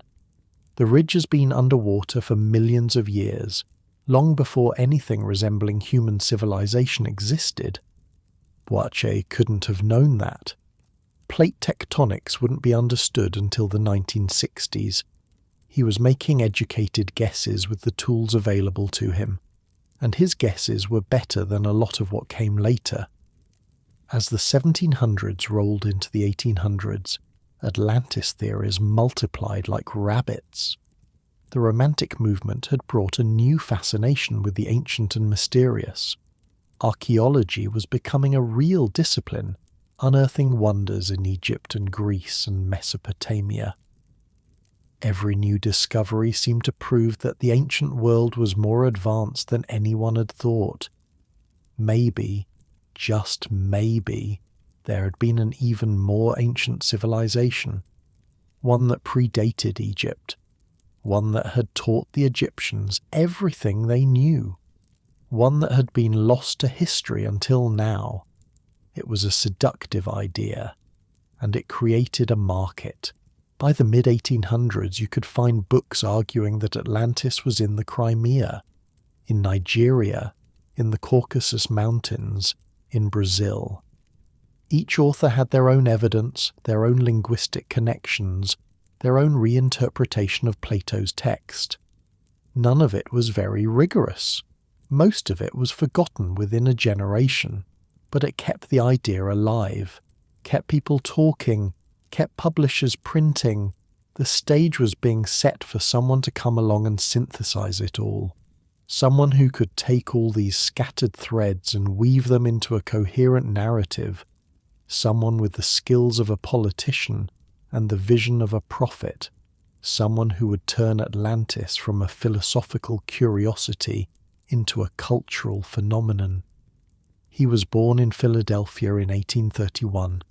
His name was Ignatius Loyola Donnelly, and nothing in his early life suggested he'd become the godfather of Atlantis mythology. His father was a doctor who died when Ignatius was young. His mother ran a pawn shop to keep the family afloat. Young Donnelly trained as a lawyer, passed the bar in Philadelphia, and by his mid-20s had already developed a reputation for ambition, also for bad luck. In 1856, Donnelly moved to Minnesota with a partner to found a utopian community. They called it Ninja City. The plan was to create a perfect little society on the frontier, sell lots to settlers, and get rich. Then the Panic of 1857 hit. The economy crashed. Settlers stopped coming. Ninja City never grew beyond a few hundred residents. Donnelly was left holding property nobody wanted in a town that would never exist. Most people would have taken that as a lesson, cut their losses, tried something more practical. Donnelly ran for office. He won a seat as Lieutenant Governor of Minnesota in 1859. Then he got elected to Congress during the Civil War, served 3 terms in the House of Representatives, became known as a fiery speaker and a champion of progressive causes, supported homestead rights, fought against monopolies, argued for better treatment of Native Americans. He was good at politics, really good. The kind of speaker who could hold a crowd for hours and make them feel like they were part of something important. In Congress, Donnelly made a name for himself. He delivered speeches that got reprinted in newspapers. He championed causes that mattered to ordinary farmers and workers. He wasn't afraid to pick fights with railroads, with banks, with anyone who seemed to be squeezing the little guy. People called him the Sage of Ninninja, even though Ninninja was still mostly empty lots and broken dreams. He wore the nickname proudly, saw himself as a truth-teller, an outsider who understood things the establishment didn't. But politics also broke his heart. He made enemies, lots of them. His sharp tongue and sharper pen created feuds that followed him for years. He accused a fellow congressman of corruption, got accused of corruption himself, spent years fighting libel suits and countersuits that drained his money and his reputation. By 1870, his political career had stalled. He tried to get back to Congress multiple times, lost, tried to get appointed to federal positions, failed. The Republican Party had moved on without him. The Democrats didn't trust him. He was a man without a political home, so he tried other things, started a newspaper, it folded, tried farming seriously, the weather didn't cooperate, tried third-party runs on various tickets, the Greenback Party, the Anti-Monopoly Party, the Farmers' Alliance, never quite connected, never quite broke through, and somewhere in all that failure, all those long winters on the Minnesota prairie with nothing to do but read and think, Donnelly started writing books. The first one was a scientific treatise arguing that the ice ages had been caused by a comet striking the Earth. It sold okay, got some reviews, nothing spectacular. But Donnelly was learning how to structure an argument for a popular audience, learning how to take dense academic material and make it exciting, learning how to create the sense that he was revealing hidden truths that the establishment didn't want you to know. And in the winter of 1881, sitting in his farmhouse in Minnesota, surrounded by stacks of books and papers, he started writing about Atlantis. The man was 50 years old. He'd failed at real estate. He'd been pushed out of politics. His great ambitions had come to nothing. But he still knew how to tell a story, and he was about to tell the biggest one of his life. Your breathing has probably slowed by now. The room feels quieter than it did when we started. That's the night settling in around you.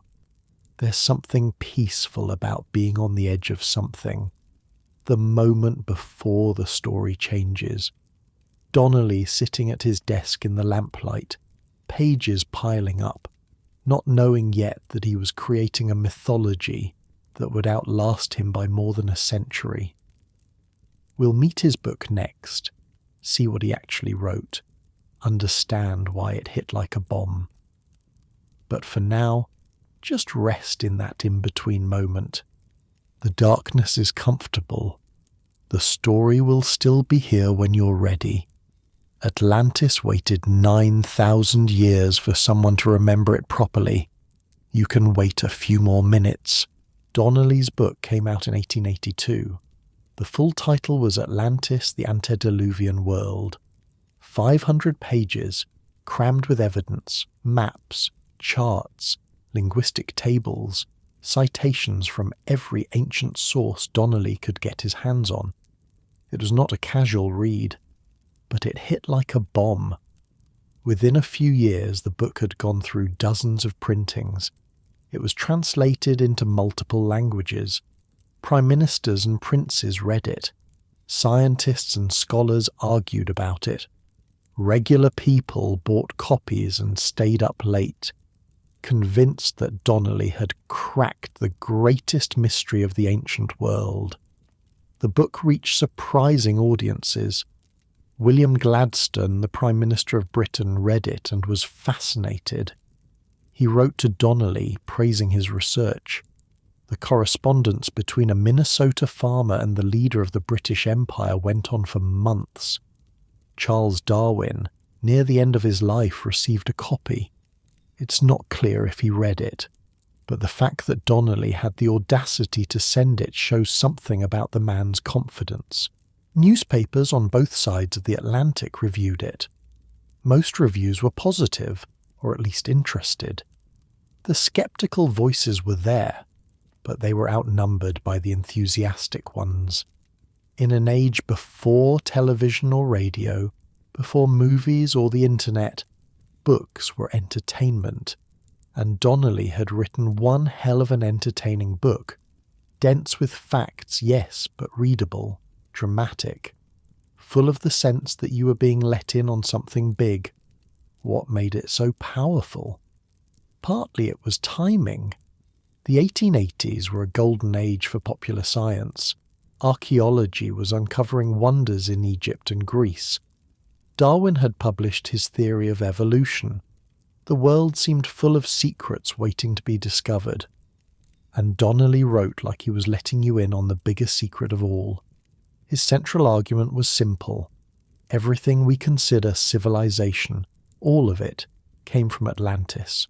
Writing, mathematics, architecture, metallurgy, agriculture, religion, the whole package. The Egyptians didn't invent pyramids. They learned from Atlantean colonists. The Greeks didn't create their gods. They inherited garbled memories of Atlantean kings. The Maya and Aztecs didn't develop their civilizations independently. They were descended from Atlantean refugees who fled the destruction. Every advanced ancient culture, according to Donnelly, traced back to one source, one mother civilization, one island empire that spread its knowledge across the globe before sinking beneath the waves. The book was organized like a legal brief.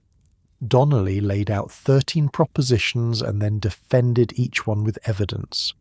Proposition 1, there once existed in the Atlantic Ocean a large island, the remnant of an Atlantic continent. Proposition 2, Plato's account was not fiction, but verifiable history. Proposition 3, Atlantis was the region where humans first rose from barbarism to civilization, and so on. 13 claims, each more sweeping than the last. He argued that the gods of ancient mythologies were really the kings and queens of Atlantis, their deeds exaggerated into supernatural achievements over thousands of years of storytelling. Zeus was an Atlantean king. Odin was too. The Egyptian god Osiris, the Phoenician god Baal, the Hindu god Indra. All of them memories of real Atlantean rulers who had governed an empire spanning the globe. He claimed that the alphabet originated in Atlantis and spread from there to all the places that developed writing.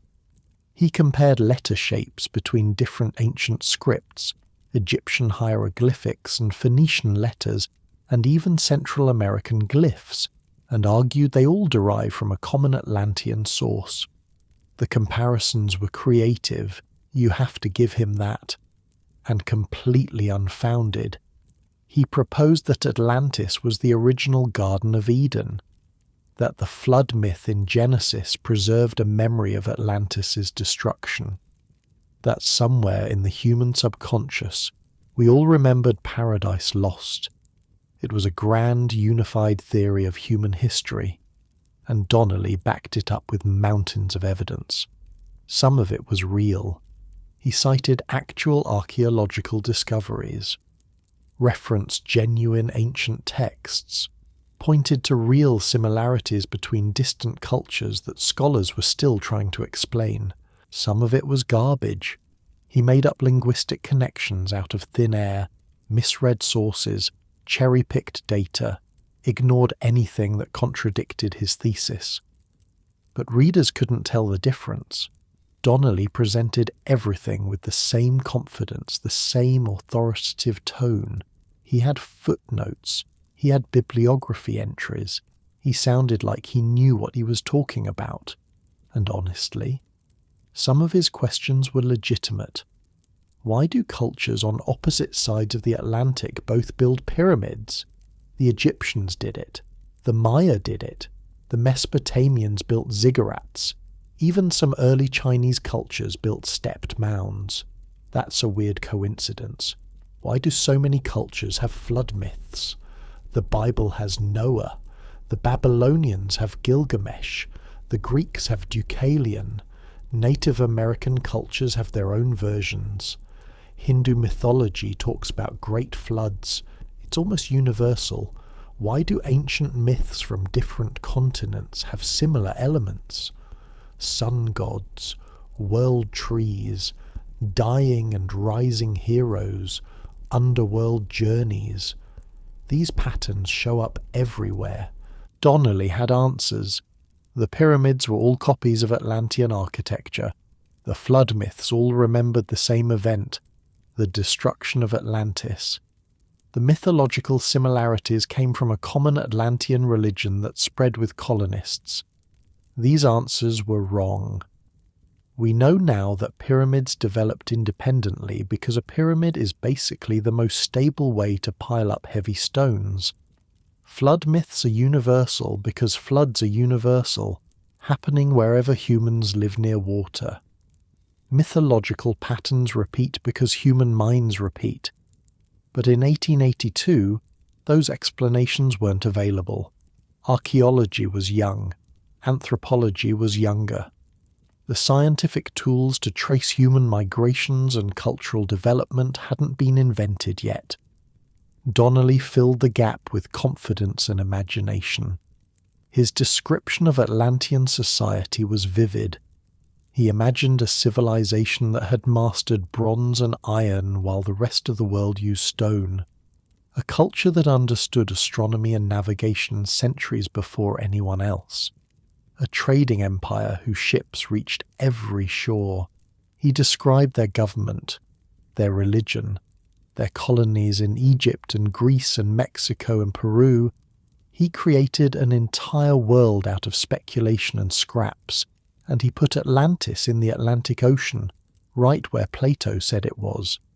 Specifically, he pointed to an underwater plateau that runs down the middle of the Atlantic.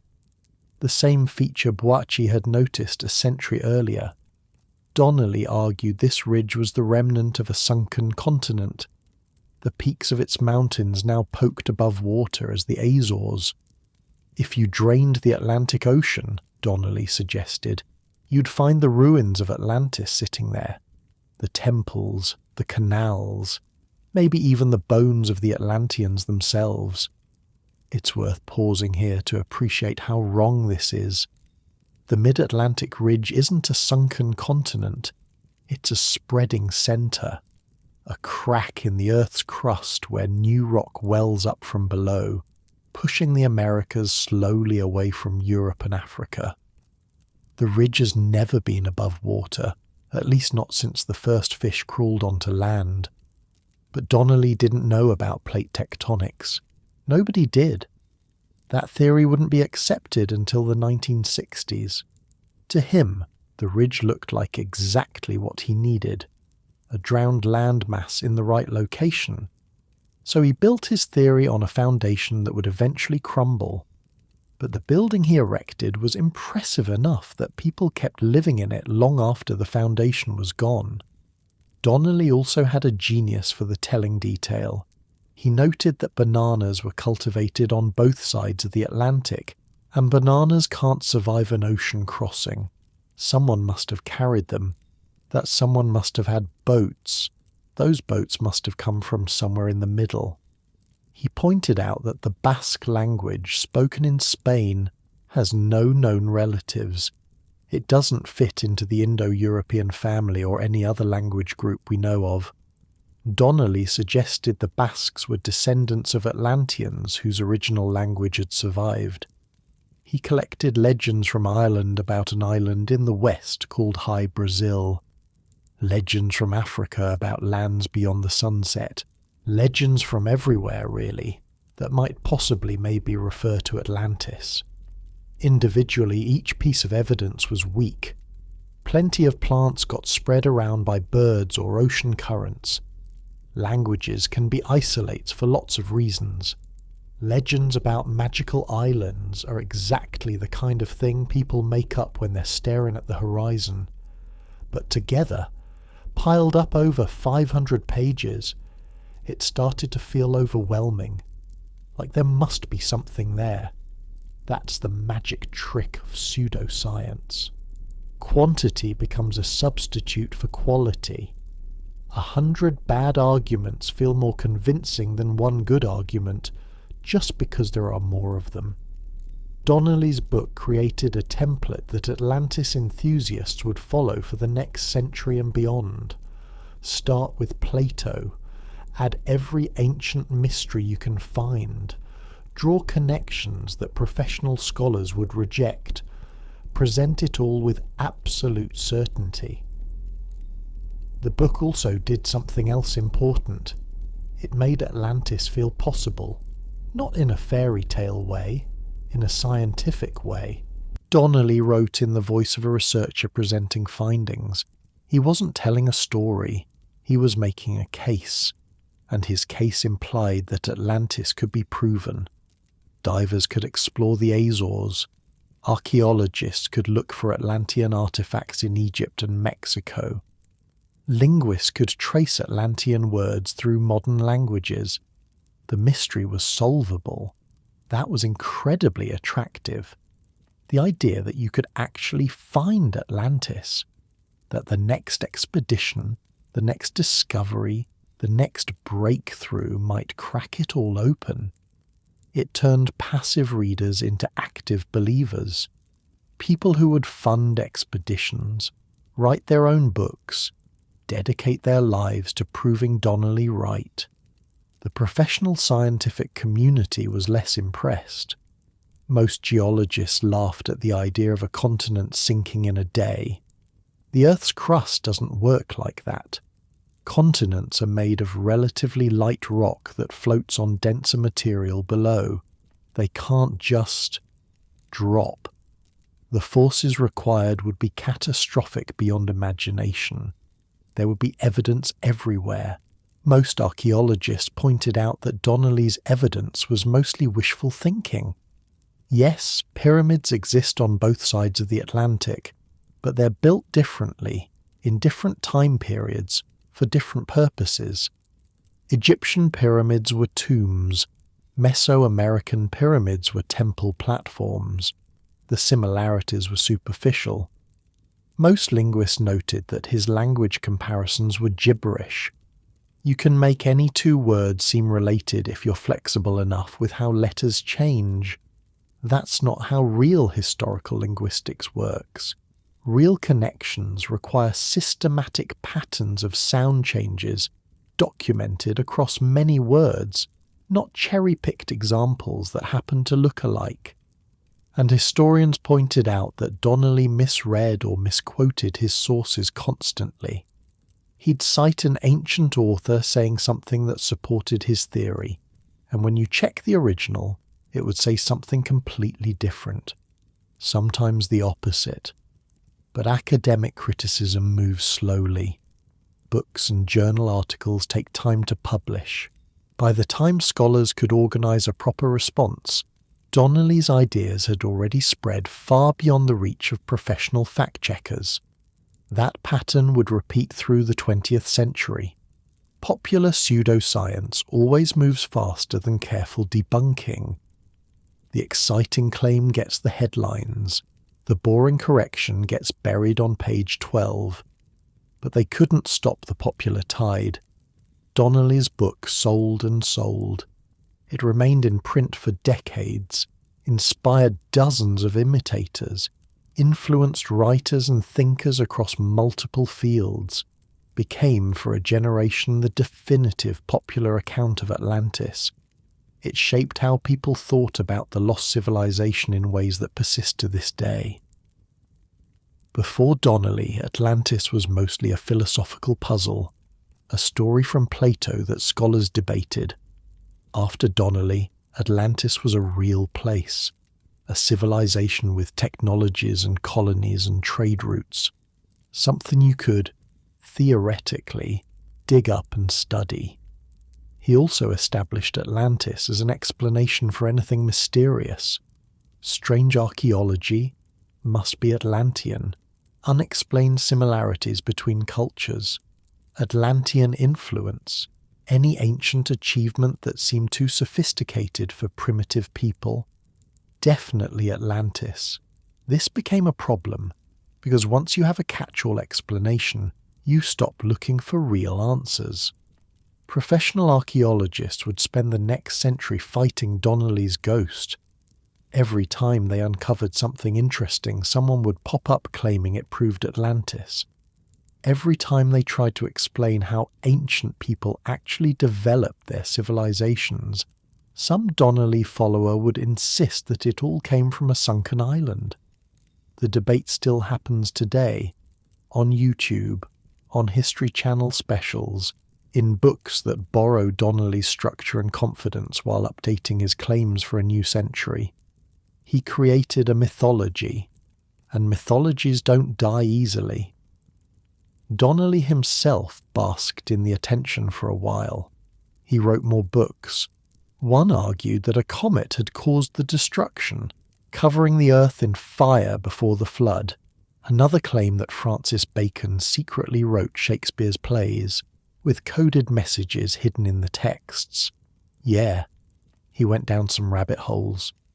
But the Atlantis book was his legacy, the thing that would outlast him. He died in 1901, just after the turn of the century. A new era was beginning. Radio, airplanes, relativity.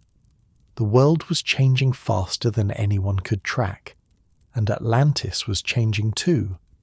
Donnelly had made the lost civilization respectable, in a weird way. You could talk about Atlantis at parties, wonder about it in public. It wasn't just a myth anymore, it was a mystery. That opened doors that led to some very strange places. Because here's what Donnelly didn't anticipate. Once you convince people that Atlantis was real, they start imagining what it was really like.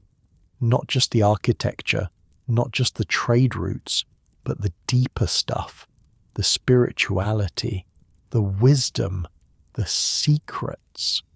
Donnelly wrote as a pseudoscientist. He wanted to be taken seriously by the academic establishment, even if they rejected him. He tried to use evidence, however badly. He stayed, more or less, within the bounds of material reality.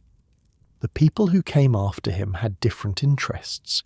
They didn't want to find Atlantis with shovels and submarines. They wanted to access Atlantean wisdom through mystical means. They believed the Atlanteans had possessed spiritual knowledge that transcended ordinary science, powers of the mind, connections to higher planes of existence, secrets about the cosmos that modern materialism had forgotten. These ideas were already floating around in the 1880s, mixing with Donnelly's claims, creating something new, something weirder. Spiritualism was huge in that era. Seances, mediums, messages from the dead. People genuinely believed you could contact spirits through trance states and automatic writing. And if you could contact the dead, why not contact the Atlanteans? Let your eyes close if they haven't already.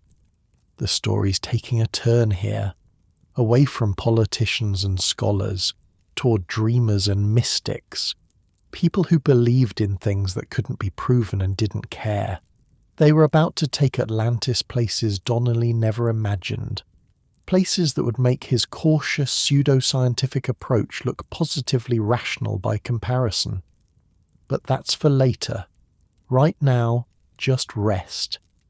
The Atlantic Ocean is calm tonight, dark and quiet and very, very deep. Whatever's down there, it can wait. So can you. Her name was Helena Petrovna Blavatsky. She was Russian, born in 1831, the same year as Donnelly, on the opposite side of the world. Her father was a military officer. Her mother wrote novels. Young Helena showed an early talent for making things up and convincing people they were true. By the time she was in her 40s, she had travelled across 3 continents, claimed to have studied with Tibetan masters in hidden monasteries, and founded a new religious movement that would eventually influence everyone from Gandhi to the Nazis. She called it Theosophy. The name meant divine wisdom, and it promised to reveal the secret history of the universe. Blavatsky was a force of nature, large, loud, charismatic. She chain-smoked hand-rolled cigarettes. She swore in multiple languages. She dominated every room she entered through sheer personality. And she was almost certainly a fraud. Her Tibetan masters never produced any evidence of their existence. Her ancient texts had a suspicious habit of appearing whenever she needed them and disappearing before anyone could verify them. Multiple investigations caught her faking supernatural phenomena, using trapdoors and hidden assistants to create the illusion of spiritual powers. The Society for Psychical Research, a British organisation that tried to scientifically investigate claims of the paranormal, sent an investigator to examine Blavatsky in 1884. His report was devastating. He concluded that she was one of the most accomplished, ingenious and interesting impostors in history. But none of that stopped her. People wanted to believe. The late 19th century was a strange time. Darwin had shaken religious certainty. Industrialization was transforming society. Old ways of understanding the world were crumbling. And into that void stepped Blavatsky, offering a new story. A bigger story. A story that made sense of everything. Theosophy promised to reconcile science and religion, to explain evolution as a spiritual process, to connect Eastern mysticism with Western longing, to provide meaning in an age when meaning seemed increasingly hard to find. In 1888 she published The Secret Doctrine, 2 massive volumes laying out a complete alternative history of the cosmos, and Atlantis was right at the centre of it. According to Blavatsky, human evolution didn't work the way Darwin said. We didn't descend from apes through gradual adaptation. Instead, humanity passed through a series of root races, each with its own continent, its own characteristics, its own spiritual destiny. The first root race was barely physical at all, ethereal beings on an ethereal continent. The second was slightly more solid. The third was the Lemurians, who lived on a now sunken continent in the Pacific and had psychic powers but not much intelligence. The fourth root race? That was the Atlanteans, and Blavatsky's Atlanteans were nothing like Donnelly's. Donnelly had imagined a civilization of sailors and traders, basically ancient Greeks with better engineering. Blavatsky's Atlanteans were giants, literal giants, 8 feet tall. They possessed psychic abilities that modern humans have lost. Telepathy, clairvoyance, the power to manipulate matter with their minds. They didn't need ships. They had flying machines powered by spiritual energy. They didn't need writing. They communicated through direct mental transmission. They didn't need religion. They had direct contact with higher beings on other planes of existence. This was Atlantis as science fiction, or maybe fantasy. The technology wasn't mechanical, it was magical. Crystal-powered devices that tapped into cosmic forces. Cities built with levitation rather than cranes. A civilization that had transcended physical limitations through spiritual advancement. And then they fell. Blavatsky's version of the fall wasn't about moral corruption, though that played a role. It was about the misuse of spiritual power. Some Atlanteans turned to dark magic. They used their psychic abilities for selfish purposes. They created abominations through twisted spiritual science. The destruction that followed wasn't just geological, it was karmic. The universe itself rejected what Atlantis had become. The continent sank not because of earthquakes, but because the collective negative energy of the Atlanteans made it impossible for their land to remain in the physical world. Heavy stuff. The survivors scattered. Some went east to found what would become Egypt and India. Some went west to the Americas. They carried fragments of Atlantean wisdom with them, establishing mystery schools and secret traditions that preserved ancient knowledge for initiates. According to Blavatsky, these mystery schools still existed, hidden, guarded, waiting for humanity to evolve enough to receive their teachings again. And theosophy, conveniently, was the key to accessing that hidden wisdom. You can see how this worked as a recruitment pitch. Join our organization, and you'll be connected to the secret spiritual tradition that stretches back to Atlantis itself. The teachings that powered flying machines and red mines. The knowledge that built a civilization of gods. It's a good sales pitch. Thousands of people bought it. Theosophy spread across Europe and America in the late 1800s and early 1900s. It attracted artists, writers, intellectuals, people who felt that mainstream religion was too stuffy and mainstream science was too materialistic. People who wanted wonder and mystery and the feeling that there was more to reality than what their senses showed them.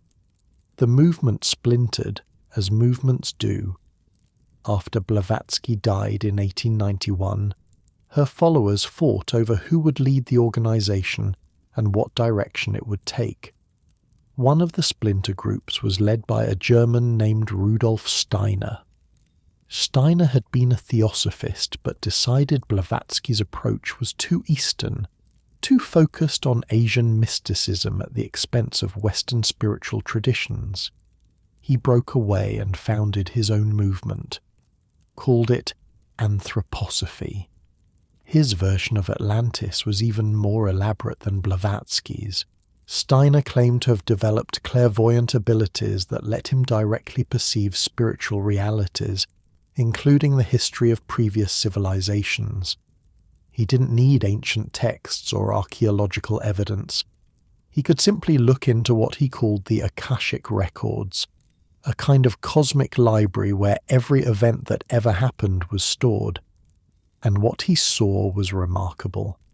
Steiner's Atlanteans lived in an environment completely different from our own. The air was thicker, almost like mist. The land was soft and pliable. The division between sleeping and waking wasn't as sharp. Atlanteans lived in a kind of permanent dream state, perceiving the spiritual world as easily as we perceive the physical. They didn't think the way we think. Our modern analytical intelligence, our ability to reason logically and abstractly, that didn't exist yet. Instead, Atlanteans had direct intuitive knowledge. They understood things without having to figure them out.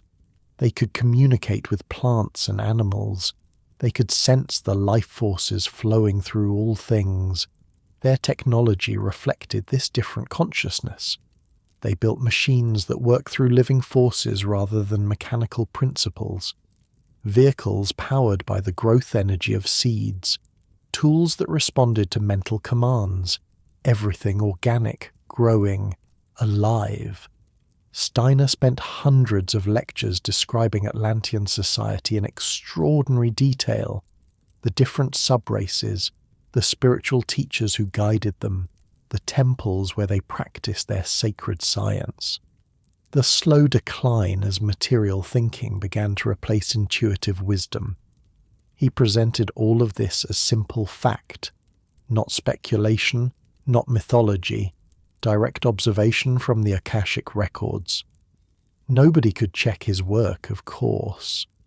The Akashic records were only accessible to people with sufficiently developed clairvoyant abilities, and conveniently, Steiner's own observations couldn't be contradicted by anyone else's. It's the ultimate unfalsifiable claim. I know because I can see things you can't see. Trust me. The weird thing is, Steiner wasn't obviously crazy. He was intelligent, articulate, and productive.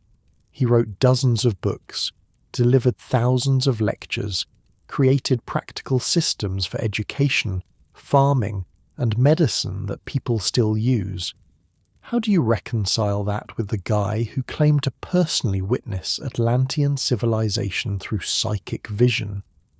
Maybe compartmentalization. Maybe different standards of truth for different domains. Maybe he genuinely believed what he was saying and had convinced himself his visions were real. Or maybe, in the end, it doesn't matter. What matters is that people believed him, and his version of Atlantis became part of the cultural atmosphere, mixing with Blavatsky's version and Donnelly's version and Plato's version into a soup that nobody could untangle anymore. But people did trust him. Anthroposophy grew into a substantial movement. It founded schools, the Waldorf education system that still exists today. It developed its own approach to agriculture, called biodynamic farming. It influenced art and architecture and medicine, all of it built on a foundation that included Atlantis as literal spiritual history. Meanwhile, across the Atlantic, an even stranger figure was emerging. Edgar Cayce was a photographer from Kentucky, unremarkable in most ways, quiet, religious, not particularly educated. He worked in a portrait studio taking pictures of families and businessmen. But Cayce had a talent. When he went into a trance state, lying down with his eyes closed, he could apparently access information he had no normal way of knowing. He'd answer questions about people's health problems, describing symptoms and recommending treatments with surprising accuracy. Doctors started referring patients to him. The press nicknamed him the Sleeping Prophet. Starting in the 1920s, Cayce's trance readings began including information about past lives. He'd tell people they had lived in ancient Egypt, or medieval France, or biblical Israel, and increasingly he told them they had lived in Atlantis. Over the course of about 20 years, Cayce delivered hundreds of readings that referenced the lost civilization.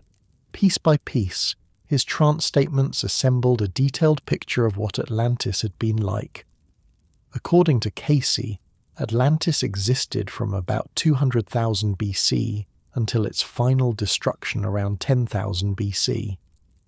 That's a civilization lasting almost 200,000 years. For comparison, all of recorded human history is only about 5,000 years. The Atlanteans went through multiple periods of development and destruction. Not one cataclysm, but several. The continent broke apart gradually over thousands of years, with different sections sinking at different times. At their peak, Cayce's Atlanteans had technology we haven't matched yet. Flying machines and submarines, ray weapons that could destroy armies, electrical power generated by massive crystals that tapped into cosmic energy. The crystals were central to Casey's vision. He called the main power source the Toy Stone, or Fire Stone, a massive crystal, possibly created rather than natural, that could concentrate solar and cosmic energies for various purposes: healing, power generation, communication, destruction. In fact, it was the misuse of this crystal technology that caused the final destruction. The Atlanteans had figured out how to turn their power crystals into weapons. They used them against their enemies, and eventually the concentrated energy destabilized the geological foundations of the continent itself. Casey's Atlantis wasn't just a historical curiosity, it had implications for the present. He claimed that many souls who had lived in Atlantis were now reincarnating in the 20th century. They were drawn to technology, to science, to the same kinds of power that had destroyed their civilization before. They had karma to work out, lessons to learn, mistakes not to repeat, and he made predictions. Casey said that records from Atlantis had been hidden in 3 locations before the final destruction. One cache was under the Sphinx in Egypt, another was in the Yucatan Peninsula, the third was somewhere near the Bahamas. These records would be discovered, he said, when humanity was ready. They would prove Atlantis existed. They would reveal the secrets of Atlantean technology and wisdom. He even gave a date, the late 20th century. Specifically, he mentioned 1968 and 1969 as significant years for discoveries related to Atlantis. That prediction would have consequences we'll get to later. Here's what made Casey different from Blavatsky and Steiner. He seemed sincere. He didn't get rich from his readings. He didn't build an empire. He just kept doing what he did, year after year, answering questions in his trance state and letting other people figure out what it meant. His followers would sometimes travel to the places he mentioned, looking for the hidden records, the Bahamas, the Yucatan, Egypt. They never found the caches of Atlantean documents, but they kept looking. And his medical readings? Some of them actually helped people, or seemed to. Enough that doctors and patients kept coming. Enough that his reputation as a healer was at least as strong as his reputation for past life readings. That made him harder to dismiss than the others. Blavatsky was flamboyant and got caught cheating. Steiner was an intellectual who built elaborate philosophical systems. Casey was just a guy. A normal American guy who happened to see things when he closed his eyes. Normal people could relate to that. They couldn't relate to Tibetan masters or Akashic records. But a regular person with an unusual gift, that felt possible. Casey died in 1945. His followers organized his readings into a massive archive. The Association for Research and Enlightenment, based in Virginia Beach, continues to study and promote his work today. Between Blavatsky, Steiner, and Casey, Atlantis had been transformed completely. Donnelly's version was pseudoscience. Wrong, but at least trying to engage with evidence and archaeology. These newer versions were pure mysticism. Atlantis as spiritual truth, accessible only through esoteric practices. Atlantis as a chapter in the evolution of the human soul. Atlantis as a warning from past lives about the dangers of technology without wisdom.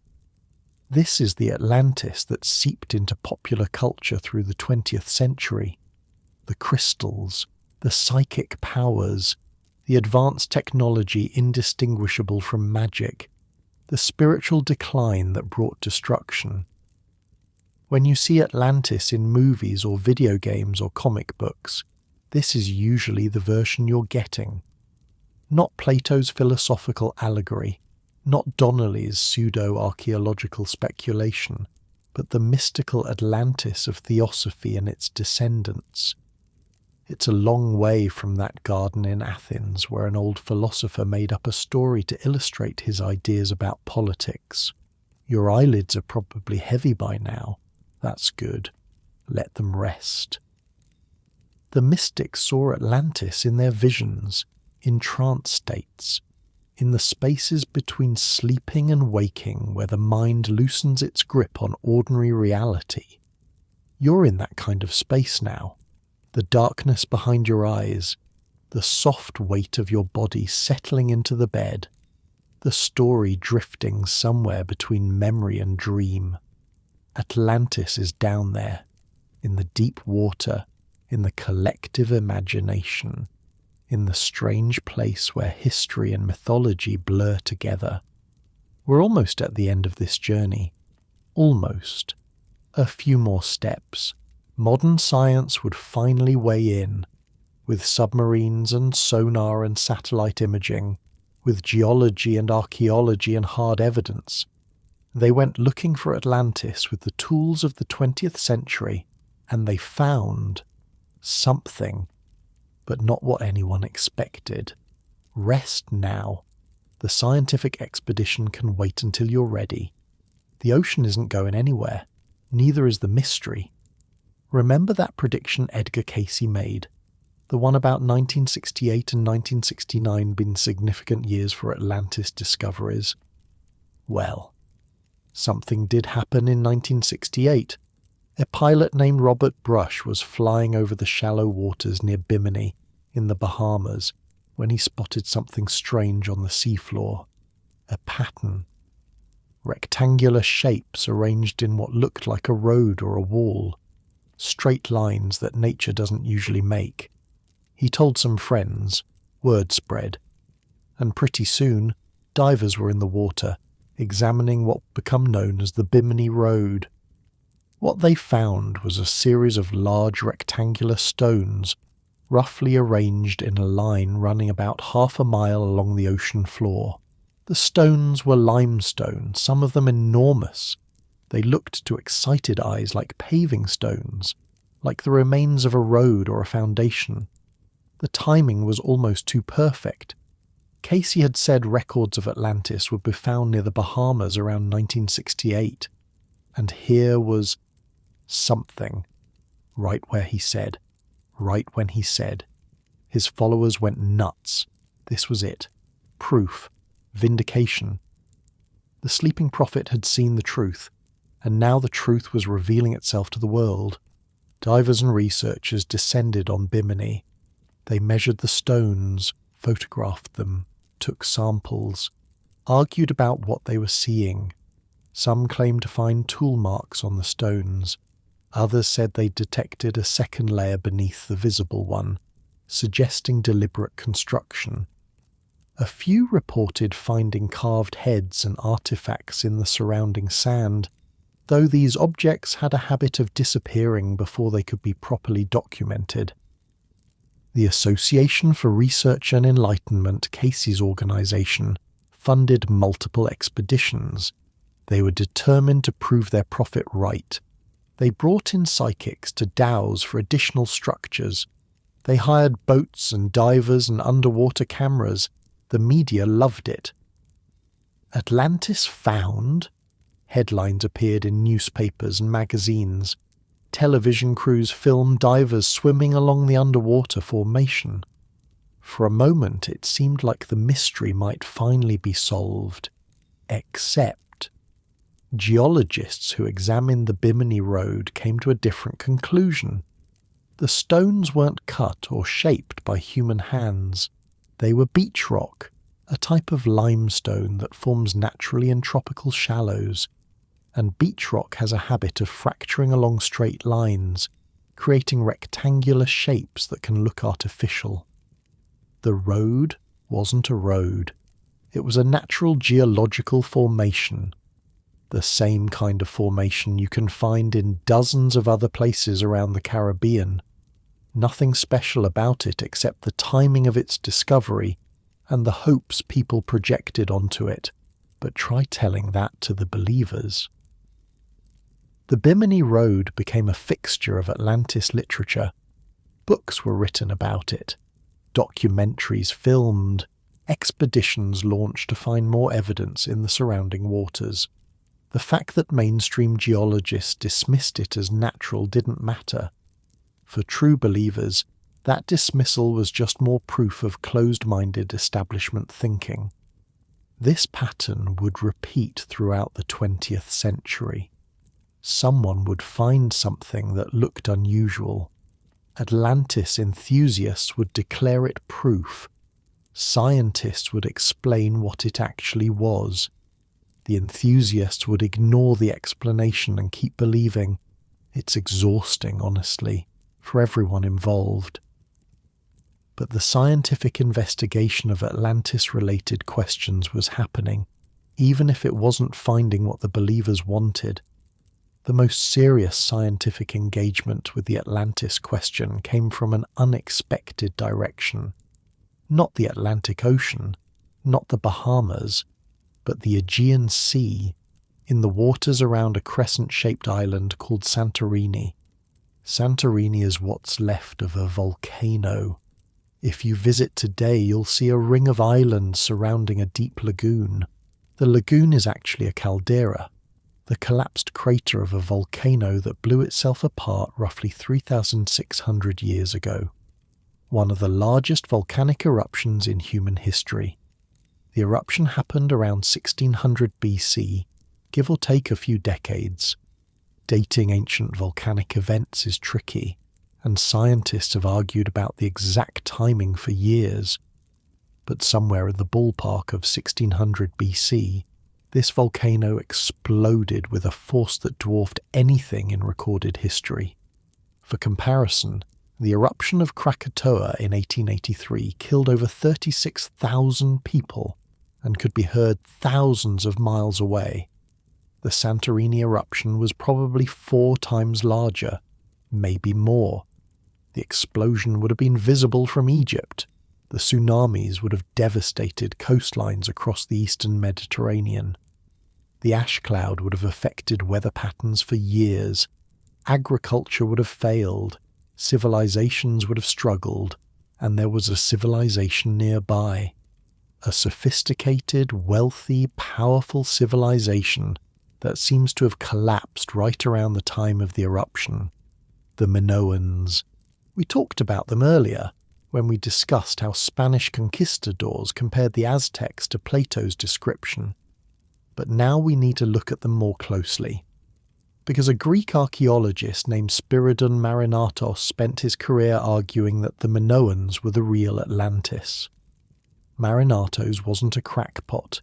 He was a serious scholar, director of the Greek Archaeological Service, a respected figure in his field. And he had noticed something interesting. Minoan sites on Crete, the main Minoan island, showed evidence of sudden destruction around the time of the Santorini eruption. Thick deposits of volcanic ash, signs of tsunami damage, buildings collapsed and never rebuilt. And the Minoan civilization, which had been flourishing for centuries, suddenly declined after this period. Within a generation or two, the palaces were abandoned. The sophisticated culture that had produced incredible art and architecture simply stopped. What if, Marinatos wondered, the Santorini eruption had destroyed Minoan civilization?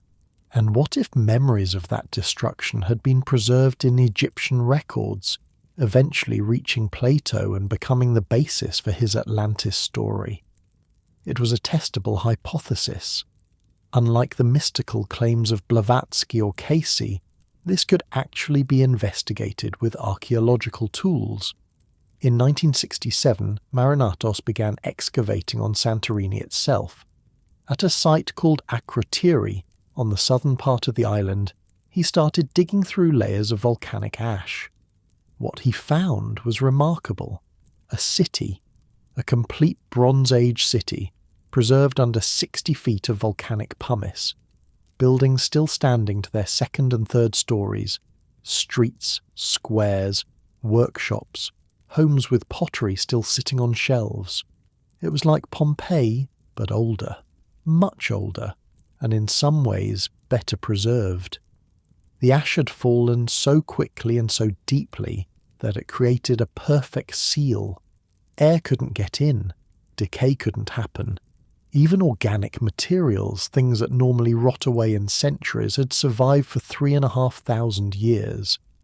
Marinatos found beds with their wooden frames intact, baskets still holding their contents, rope still coiled, the carbonized remains of food in storage jars. It was like the whole city had been frozen in time. But here's the strange thing. No bodies.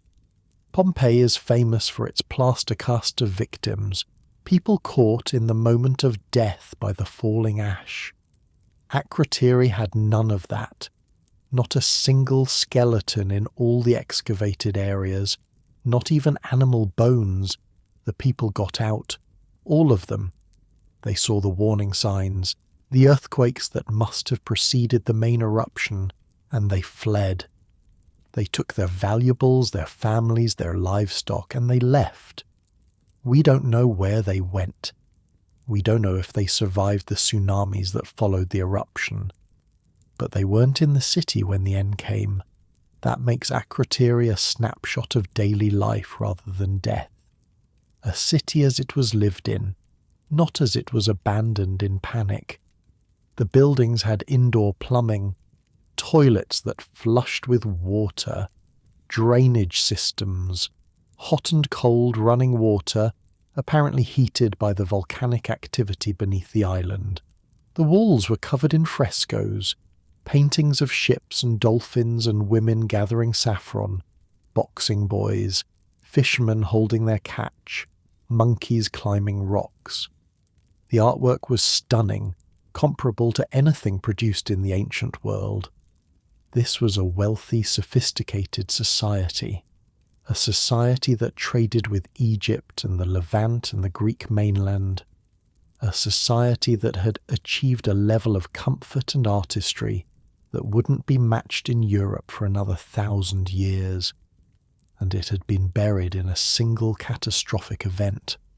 The parallels to Atlantis were obvious: an island civilization, advanced technology for its time, sudden destruction by natural disaster. The timing was off, way off, since Plato put Atlantis 9,000 years before Solon instead of 900. But maybe that was just a mistake. Maybe the Egyptian priests had confused their numbers. Maybe Plato had added a 0 for dramatic effect. The Minoan theory became the most respectable scientific hypothesis for a real-world Atlantis. It appeared in academic journals, got discussed at conferences, made it into textbooks. Marinatos kept digging until his death in 1974. He died at the site, actually. Fell from a wall he was examining and never recovered. Some people thought that was poetic. Others thought it was just sad. The excavations continued after him. They're still going on today. Akrotiri is now a major archaeological site, covered by a protective roof, open to tourists who want to walk the streets of a city that was old when Troy was young. But here's the problem with the Minoan theory. It doesn't really match Plato's description. Atlantis was supposed to be beyond the Pillars of Hercules, in the Atlantic Ocean. That's what the name means. Santorini is in the Aegean, the opposite direction from Gibraltar. Atlantis was supposed to be larger than Libya and Asia combined. Santorini, even before the eruption, was a small island, maybe 10 miles across. You couldn't fit 1,000,000-man army on it. Atlantis was supposed to have threatened Athens in a great war. There's no evidence the Minoans ever fought Athens. In fact, there's no evidence Athens even existed as a significant settlement during the Minoan period. The theory requires you to assume that Plato, or his sources, got almost everything wrong except the basic concept of an island civilization destroyed by catastrophe. The location is wrong. The size is wrong. The timeline is wrong. the political situation is wrong. At that point, what are you really saying? That Plato heard vague rumours about a volcanic eruption and invented everything else? That's possible, but it's not exactly a ringing endorsement of Atlantis as historical memory. Other scientists looked in other places, the Spanish coast, the Sahara Desert, which some researchers argued had been underwater in ancient times, the Black Sea, where underwater surveys found evidence of ancient flooding, Antarctica, where a few fringe theorists claimed an ice-free civilization had once existed. Each location had its advocates, each had its evidence, interpreted creatively. Each generated books and documentaries and conference presentations.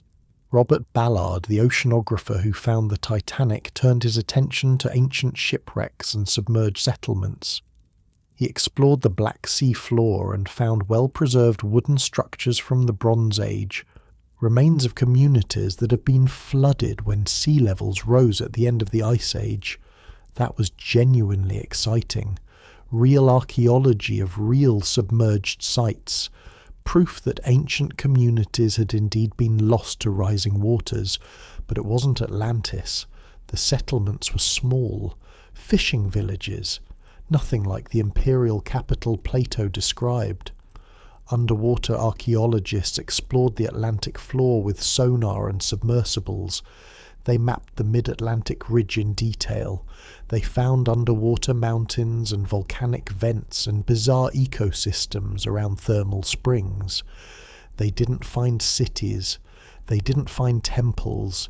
They didn't find anything that looked like human construction. The ocean floor of the Atlantic has been surveyed extensively since the 1960s, first by naval vessels doing Cold War reconnaissance, then by research ships mapping the geology, then by oil companies looking for drilling sites, then by telecommunications companies laying cables. If there were ruins down there, someone would have noticed by now. The seafloor tells its own story, and that story doesn't include sunken continents. The Atlantic has been an ocean for millions of years. The crust beneath it is oceanic crust, thin and dense, nothing like the continental crust that would have supported a landmass.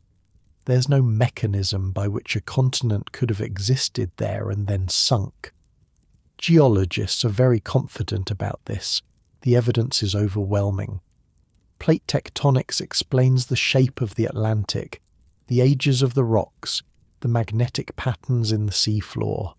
It all fits together into a coherent picture that leaves no room for Atlantis.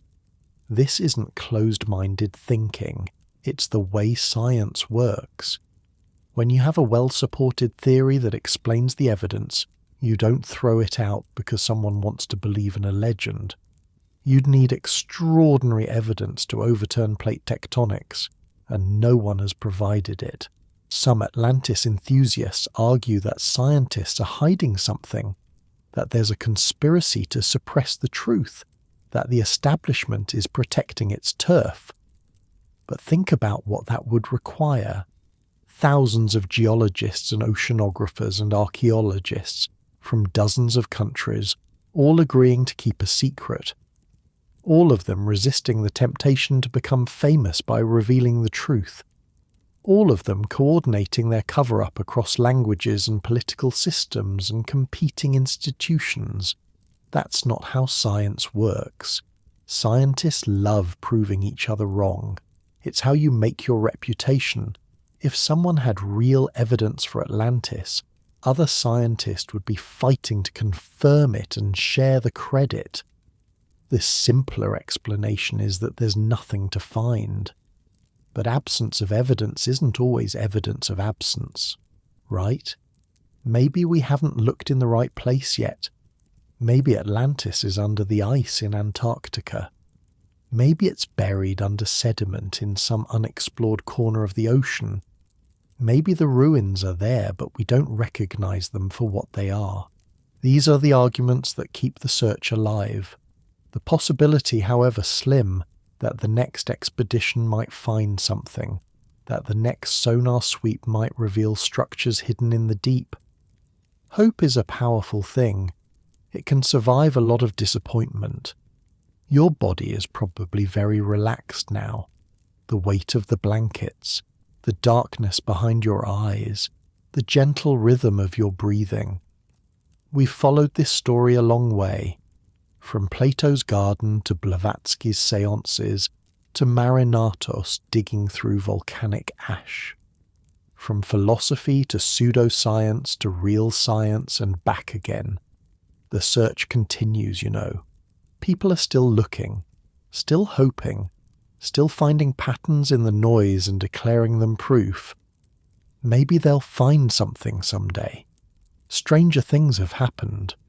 Or maybe Atlantis will remain what it's always been. A story, a mirror, a way for humans to think about what we might become and what we might lose. There's something peaceful about that. Not every mystery needs a solution. Some questions are more valuable than their answers. Rest now. Let the water close over the ruins. Let the sediment settle. The final chapter of this story isn't about the search. It's about what Atlantis means, why it endures, why after 2,400 years we still can't let it go. But that can wait until you're ready. The ocean is patient. So is the dark. The search never really stopped.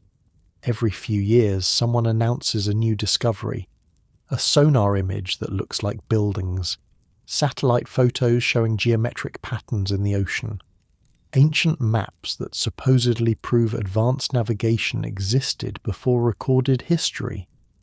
Google Earth made it worse. Suddenly anyone with an internet connection could scan the ocean floor for anomalies. People found rectangular shapes, straight lines, grids that looked too regular to be natural. Most of it was digital noise, artifacts of how the mapping software stitched together different data sources. But that didn't stop the press releases, didn't stop the YouTube videos, didn't stop people insisting they'd found the real Atlantis in their bedroom, staring at a computer screen. In 2009, a British aeronautical engineer spotted a grid pattern on Google Earth in the Atlantic, west of the Canary Islands. It looked like streets, a city plan. The story went viral before anyone could check. Turns out it was sonar data. The lines were boat tracks, paths where research vessels had travelled back and forth collecting depth measurements. Nothing more mysterious than the wake of a scientific survey. But for a few days the headlines read like vindication. Atlantis found. The truth at last. In 2011, a researcher claimed to have found Atlantis in southern Spain, in marshlands near the coast. The site showed concentric rings visible from satellite images. The timing matched an ancient tsunami. The location was plausibly near the Pillars of Hercules. National Geographic made a documentary about it. The scientific community shrugged. The rings were natural geological formations. The site was interesting for other reasons, possible Tartessian ruins from the first millennium BC, but it wasn't Atlantis. It was too small, too recent, too different from what Plato described. Same story, different decade. In 2018, another researcher claimed to find Atlantis off the coast of Morocco. Satellite imagery again. Geometric patterns again. Confident claims again. The pattern repeats because it works. It generates headlines, sells books, gets television specials made. There's an audience for Atlantis discoveries, and that audience doesn't much care whether the scientific community is convinced. But something shifted in the late 20th and early 21st centuries. Atlantis stopped being just a historical mystery. It became entertainment. Jules Verne had started that process back in the 1870s, with his submarine captain finding Atlantean ruins in 20,000 leagues under the sea. But the real explosion came with movies and television. Disney made an animated film in 2001, Atlantis, The Lost Empire, giant robots, crystal technology, an underground civilization surviving in secret. It flopped at the box office, actually, but it showed how thoroughly Atlantis had been absorbed into the vocabulary of adventure storytelling.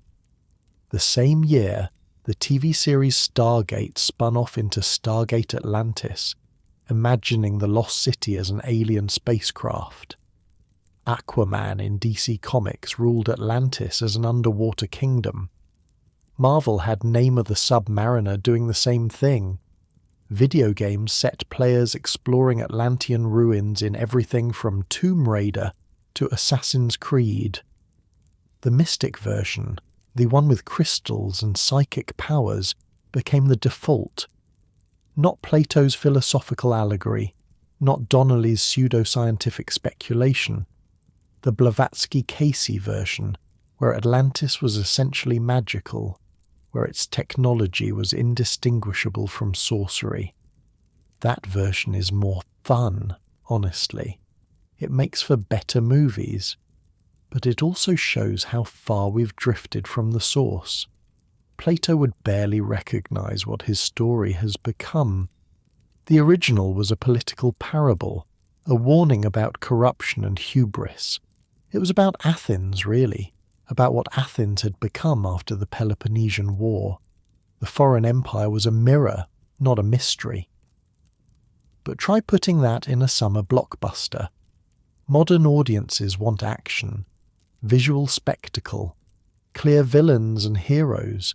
They want underwater cities with glowing crystals and ancient war machines activated by the power of belief. The philosophical Atlantis is too subtle, too ambiguous. It asks questions instead of providing answers. It makes you uncomfortable instead of entertained. So we get the other version, the one where Atlantis is basically a superhero origin story. Ancient technology waiting to be rediscovered. Hidden knowledge that could change everything. The promise of power for whoever finds it first. It's not what Plato wrote, but it's what we want to hear. And then there's the ancient aliens phenomenon. If you've watched the History Channel in the past 15 years, you know what I'm talking about. That series where every ancient mystery gets explained by extraterrestrial intervention. The pyramids, aliens, Stonehenge, aliens. The Nazca Lines, definitely aliens. The show has been running since 2009, over 200 episodes. It's one of the most successful programs the History Channel has ever produced, and Atlantis comes up constantly. Some ancient aliens proponents argue that the Atlanteans were extraterrestrials, or that they were humans who received technology from alien visitors. The crystal power sources, the flying machines. All of it makes more sense if you assume otherworldly help. Others take it further. They claim that Atlantis was a staging ground for alien colonization of Earth, that the Atlanteans were hybrids, part human and part extraterrestrial, that their destruction was the result of some cosmic war we can barely comprehend. The theories get wilder and wilder. That's what happens when you free yourself from evidence. There's no limiting principle, no way to say, okay, that's too far. If aliens could do one thing, they could do anything. The speculation becomes infinite. Does it need to be said that there's no evidence for any of this? That the ancient aliens thesis requires ignoring everything we actually know about ancient human capabilities? That it's fundamentally insulting to suggest that our ancestors couldn't have built impressive things without help from space? Probably not. You already know. But millions of people watch those shows, buy the books, believe, at least a little, that the official history is incomplete, that there are secrets being kept, that somewhere in the past, something extraordinary happened that the establishment doesn't want us to know about. The internet has made this worse, or better, depending on your perspective. Anyone can publish anything now. The gatekeepers are gone. You can find communities online that believe in every possible theory about Atlantis. Crystal technology, alien origins, Antarctic locations, spiritual dimensions.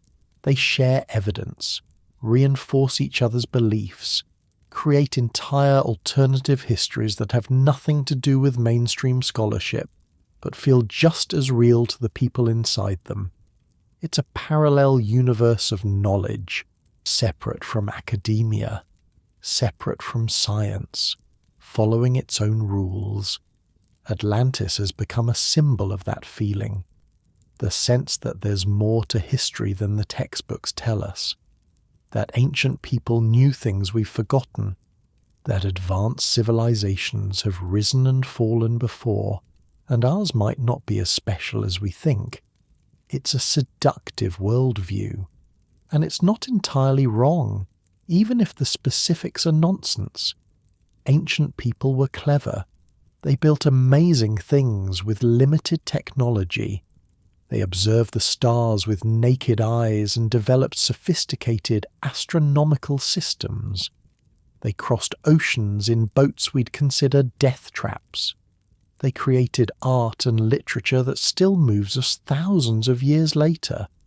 We underestimate them constantly, and every time archaeologists discover something unexpected, something that suggests ancient people were more capable than we thought, it feeds the suspicion that maybe there's more we don't know. Maybe there are discoveries still waiting to be made. Maybe Atlantis is one of them. Consider what the Egyptians actually accomplished. They built the Great Pyramid using copper tools and human muscle. 2 million stone blocks, some weighing more than 50 tons, stacked with precision we'd struggle to match today. They did it without wheels, without iron, without any of the technologies we consider essential for large construction projects. And they left records. We know how they did it. Ramps and levers and thousands of workers and decades of effort. It's impressive precisely because it was human. Because they figured it out with the tools they had. Same with the Romans and their aqueducts, the Maya and their calendar, the Polynesians crossing thousands of miles of open ocean in canoes, navigating by stars and currents and the flight patterns of birds. None of this required aliens. None of it required Atlantean survivors teaching secret techniques. It just required human ingenuity, applied over generations, accumulated through trial and error. But that explanation feels insufficient somehow, too ordinary. We want our ancestors to have had help. We want there to be a secret. The trouble is, maybe isn't evidence. And the gap between ancient people were impressive and ancient people had flying machines powered by crystals is enormous. But let's step back for a moment. Let's ask a different question. Why does this story persist? 2,400 years. That's how long Atlantis has been with us. One dialogue by one philosopher, and it's still generating books and movies and television specials and internet arguments in the 21st century. Why? Part of it is the mystery itself. Humans love mysteries. We're pattern-seeking creatures, and an unsolved puzzle itches at us. We want to know. We need to know. The uncertainty is almost painful, and Atlantis is the ultimate unsolved puzzle. Big enough to matter, old enough to be romantic, just plausible enough that you can't quite dismiss it entirely. Think about it. We've solved so many mysteries. We know what causes lightning. We know how diseases spread. We can predict eclipses and explain rainbows and sequence the human genome. The world has gotten smaller, more explained, more mapped. But some things resist explanation. Some questions don't have clean answers. And those questions draw us like moths to flames. Atlantis survives partly because we need mysteries, because a world without them would feel flat and finished, because wondering is its own kind of pleasure. Part of it is the fantasy of lost knowledge. We live in an age of information overload. We have access to more data than any humans in history, and yet things still feel out of control. Problems still seem unsolvable. The future still looks scary. Climate change, political division, economic inequality, pandemic disease. The challenges keep coming, and our solutions never seem quite adequate. What if there was wisdom we'd forgotten? What if the ancients knew something we don't? What if recovering that knowledge could save us? It's a comforting thought. Even if it's not true, it's comforting. It suggests that solutions exist, that progress isn't the only option, that we can look backward as well as forward. Every generation has felt this way. Every generation has looked at its problems and wished for some lost golden age when people knew better. The Romans idealized the early republic. The medieval Europeans idealized Rome. The Renaissance idealized Greece. And everyone at some point has idealized Atlantis. We project our hopes onto the past because the future is too frightening. Part of it is the warning. Plato's original story was about corruption and collapse, a great civilization that lost its virtue and was destroyed. That's a universal theme. Every generation worries about decline. Every empire wonders if it's next. Atlantis gives that worry a shape, a precedent. Look, it says, this happened before, it can happen again. In the atomic age, that resonance got stronger. Suddenly humanity had the power to destroy itself. The Atlantean catastrophe didn't seem quite so mythological anymore. We could see how it might happen. We could imagine the waters closing over our own civilization. And now, with climate change and rising seas, the image has gained new potency. Coastal cities threatened by flooding, island nations disappearing beneath the waves, civilizations undone by environmental changes they helped cause. We don't need to believe in Atlantis to feel its truth. The story works because it captures something real about human vulnerability, about the gap between our power and our wisdom. We can build wonders, but we can also destroy them. We can rise to greatness, but we can fall just as far. Atlantis is a reminder, a memento mori for civilizations. And part of it, honestly, is just good storytelling. Plato knew what he was doing. The concentric rings, the golden walls, the bulls sacrificed in the temple, the slow corruption of a noble people, the sudden, total destruction. These are powerful images. They stick in the mind. They generate more images, more stories, more variations on the theme. Think about what makes a story memorable.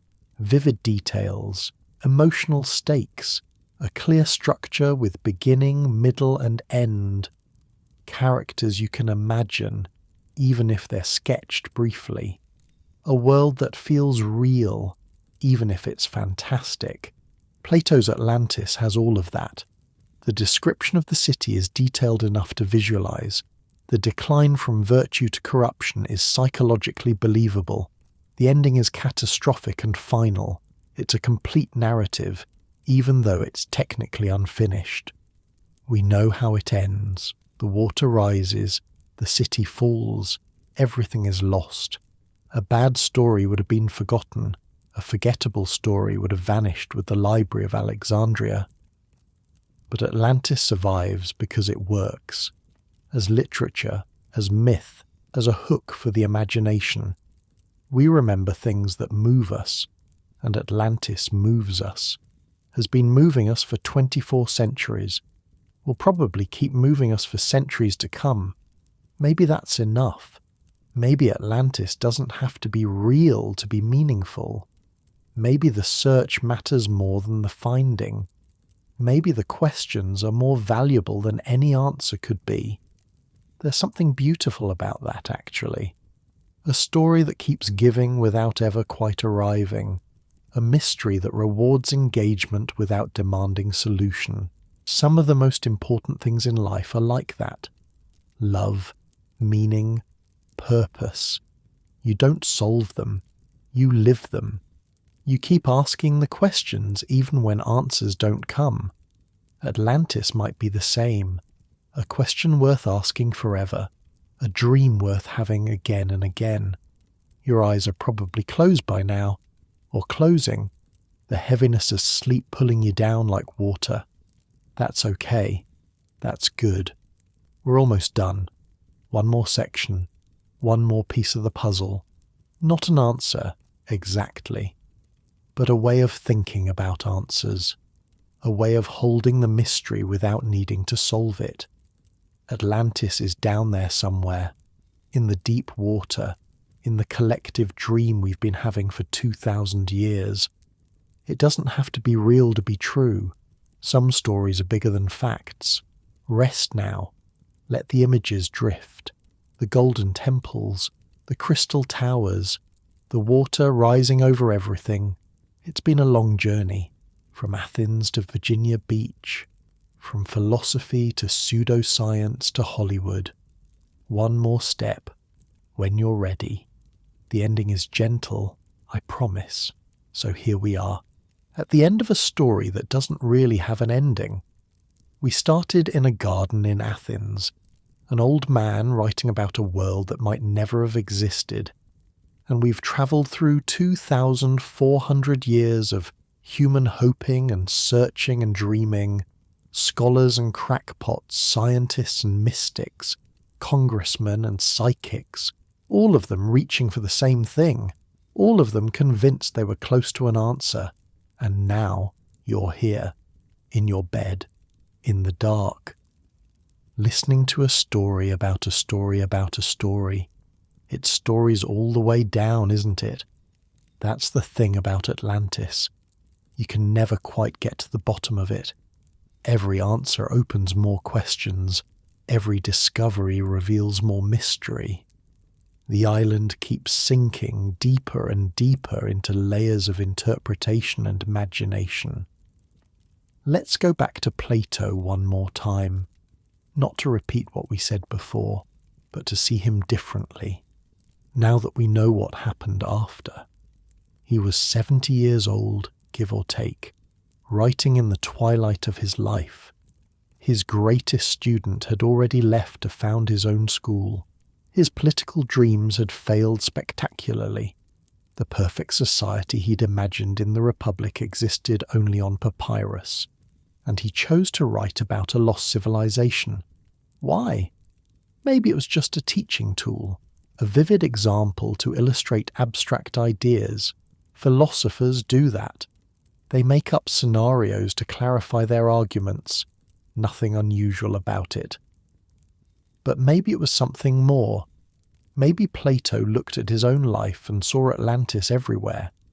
Athens had been great once, had stood against the Persian Empire when everyone else surrendered, had built the Parthenon and invented democracy and produced Socrates, had been, for a brief shining moment, exactly the kind of virtuous society Plato admired. And then it rotted. The Peloponnesian War, the plague, the Sicilian disaster, the rule of the 30 tyrants, including Plato's own relatives, the execution of Socrates, the slow decline from golden age to something greyer and meaner. Plato had watched his city become the thing it once fought against, had seen power corrupt and virtue erode and good people make terrible choices. Sound familiar? Atlantis was Athens, or could have been, or might still become. The story wasn't really about an island in the Atlantic. It was about what happens to civilizations when they lose their way, when they start to believe that power is its own justification, when the divine spark gets diluted by too much human ambition. Plato was writing a warning, not about the past, about the future. And here's the strange part. The warning worked. Not because anyone took it literally. Not because people read Plato and reformed their societies. But because the story survived. Because generation after generation kept telling it, kept adding to it, kept finding new meanings in it. Every age gets the Atlantis it needs. The Renaissance got a lost world of classical wisdom waiting to be recovered. The 19th century got a mother civilization that explained the puzzling similarities between ancient cultures.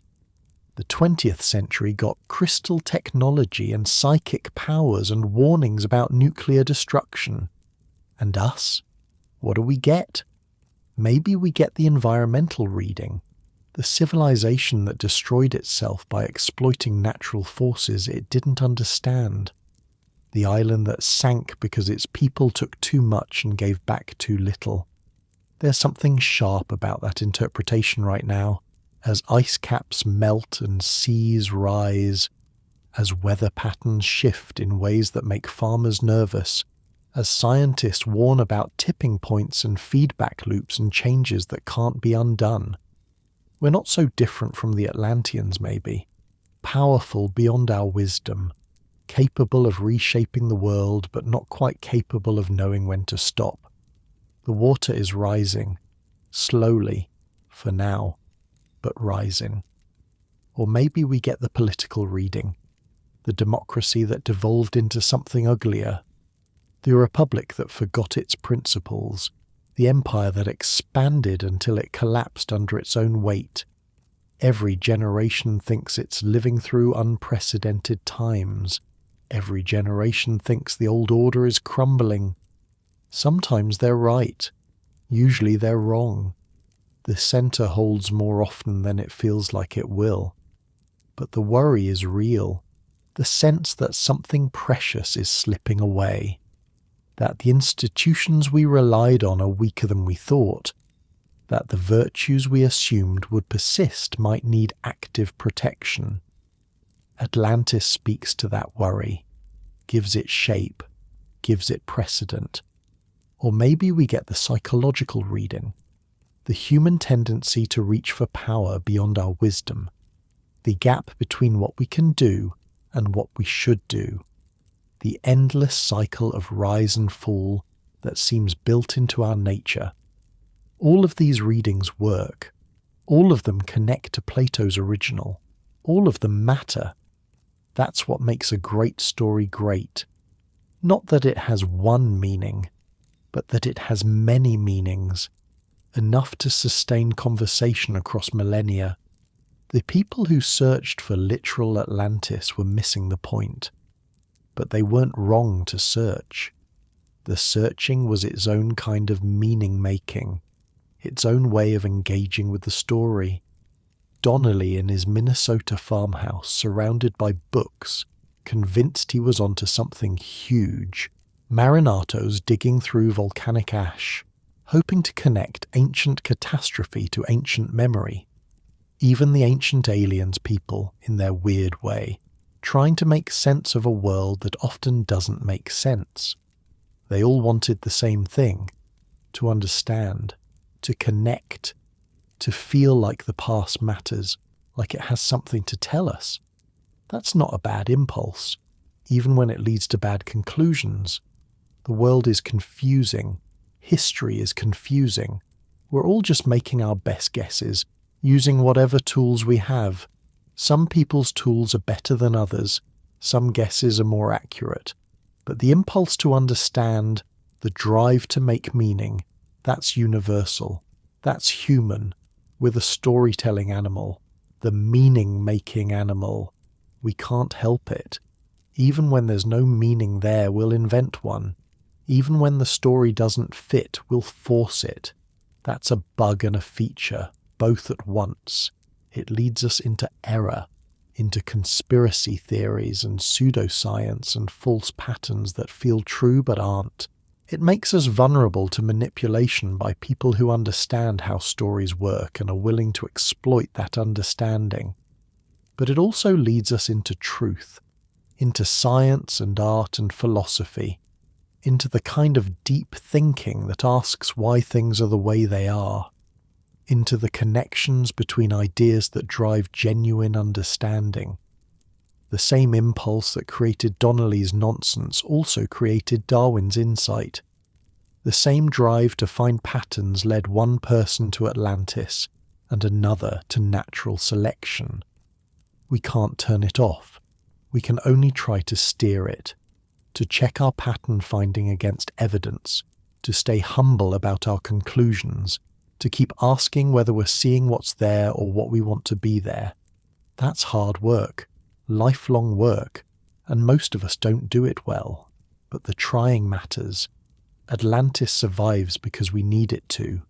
Not the literal island, the idea, the symbol, the story that contains all stories about civilizations and their fates. We'll keep telling it, keep adding to it, keep finding new versions that speak to new concerns. 100 years from now, people will still be talking about Atlantis. They'll have new theories, new evidence, new interpretations that we can't imagine, and they'll look back at us the way we look back at Donnelly, with a mixture of amusement and respect. They tried, future people will say. They didn't have all the answers, but they cared enough to ask the questions. That's not nothing. Your body is very heavy now. You've travelled a long way tonight, from ancient Athens to medieval monasteries to Renaissance Florence, from Minnesota farmhouses to Virginia Beach seances to underwater archaeological sites. That's a lot of ground to cover, a lot of centuries, a lot of human yearning compressed into one evening. Let it settle now. Let it become part of your dreams. There's a theory, probably not scientific but beautiful anyway, that dreams are how we process stories. That when we sleep, our minds sort through the narratives we've encountered, finding patterns, making connections, storing what matters and discarding what doesn't. If that's true, then Atlantis might visit you tonight, not as a place, as a feeling, a sense of something vast and lost and waiting. You don't have to solve it. You don't have to find it. You can just be with it. Let it wash over you like water. That's what stories do in the end. They don't demand anything. They just offer themselves, and we take what we need. Plato is gone, has been gone for over 2,000 years, but his story keeps talking to us, keeps asking questions we haven't finished answering. Did Atlantis exist? We don't know. We probably never will. The evidence points to no, but evidence isn't everything. Some truths exist beyond evidence. Some stories are true even when they're not factual. Maybe that's the real lesson. Not that Atlantis was real, not that we should keep searching, but that the search itself has value. That wondering is worthwhile. That mystery is a gift, not a problem to be solved. The ancient Greeks had a word for this, thaumazein. It's usually translated as wonder, but it means something more than that. It's the wonder that comes before understanding, the openness that makes learning possible. Plato said philosophy begins in wonder. Aristotle said the same thing. Before you can know anything, you have to be amazed that there's anything to know. You have to stand in front of the universe and feel small and confused and hungry for answers. That feeling doesn't go away when you learn things. It deepens. Every answer reveals new questions. Every solved mystery opens onto larger mysteries.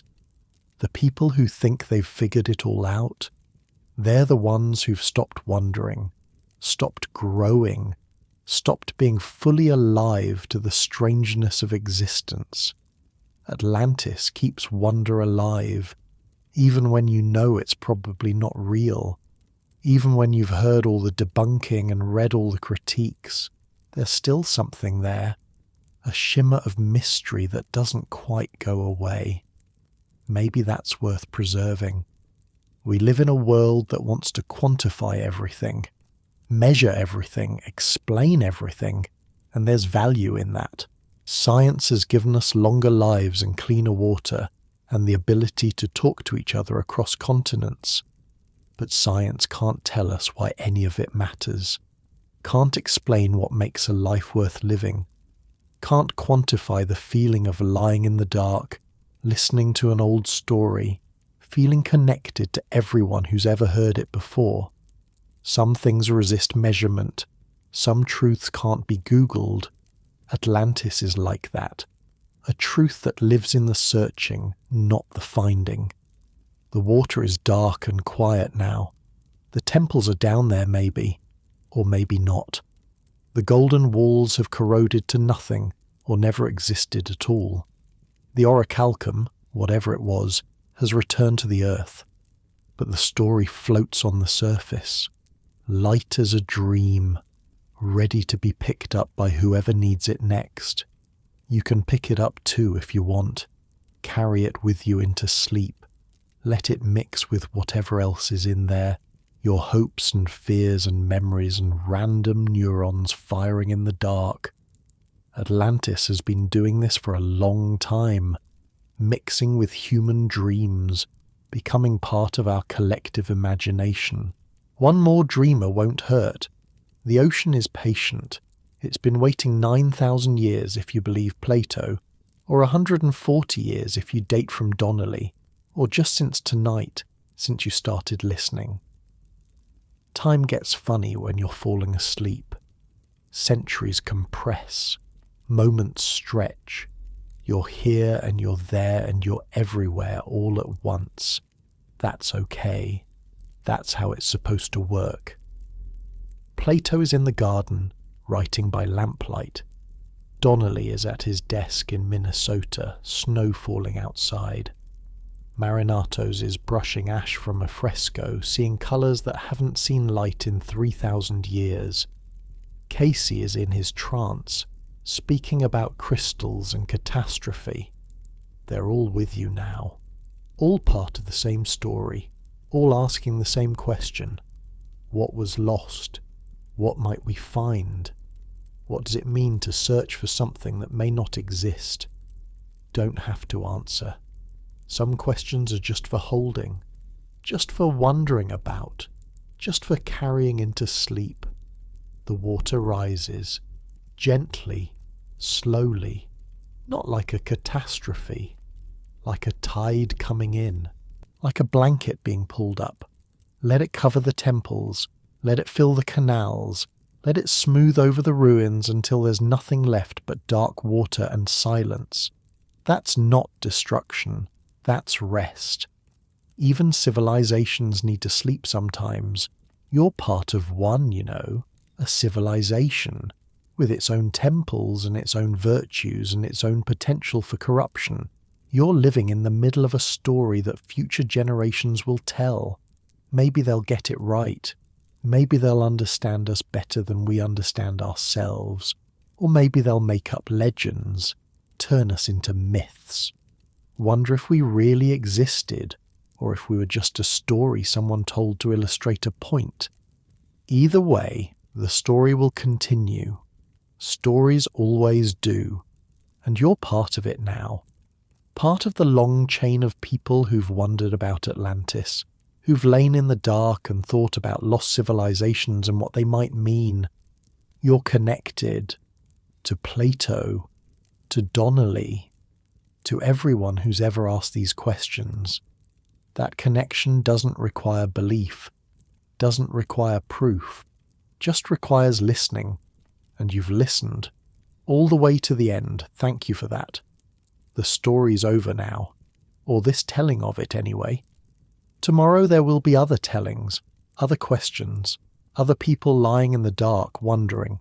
But right now, there's just this, the quiet, the dark, the slow drift towards sleep.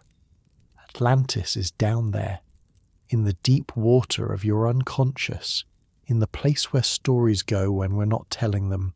It'll be there when you wake up, different maybe, filtered through whatever dreams you have tonight. but it'll be there. Some things don't sink completely. Some things float back up, no matter how deep they go. Atlantis is one of those things. So are you. Rest now. The search is over for tonight. Tomorrow, if you want, you can pick it up again. Read more. Wonder more. Join the conversation that's been going on for 24 centuries, or not. It's okay either way. The mystery will wait. It's been waiting this long. It can wait a little longer. Good night. Sleep well. And if you dream of golden walls and crystal towers and water rising over everything, just let it happen. That's what dreams are for.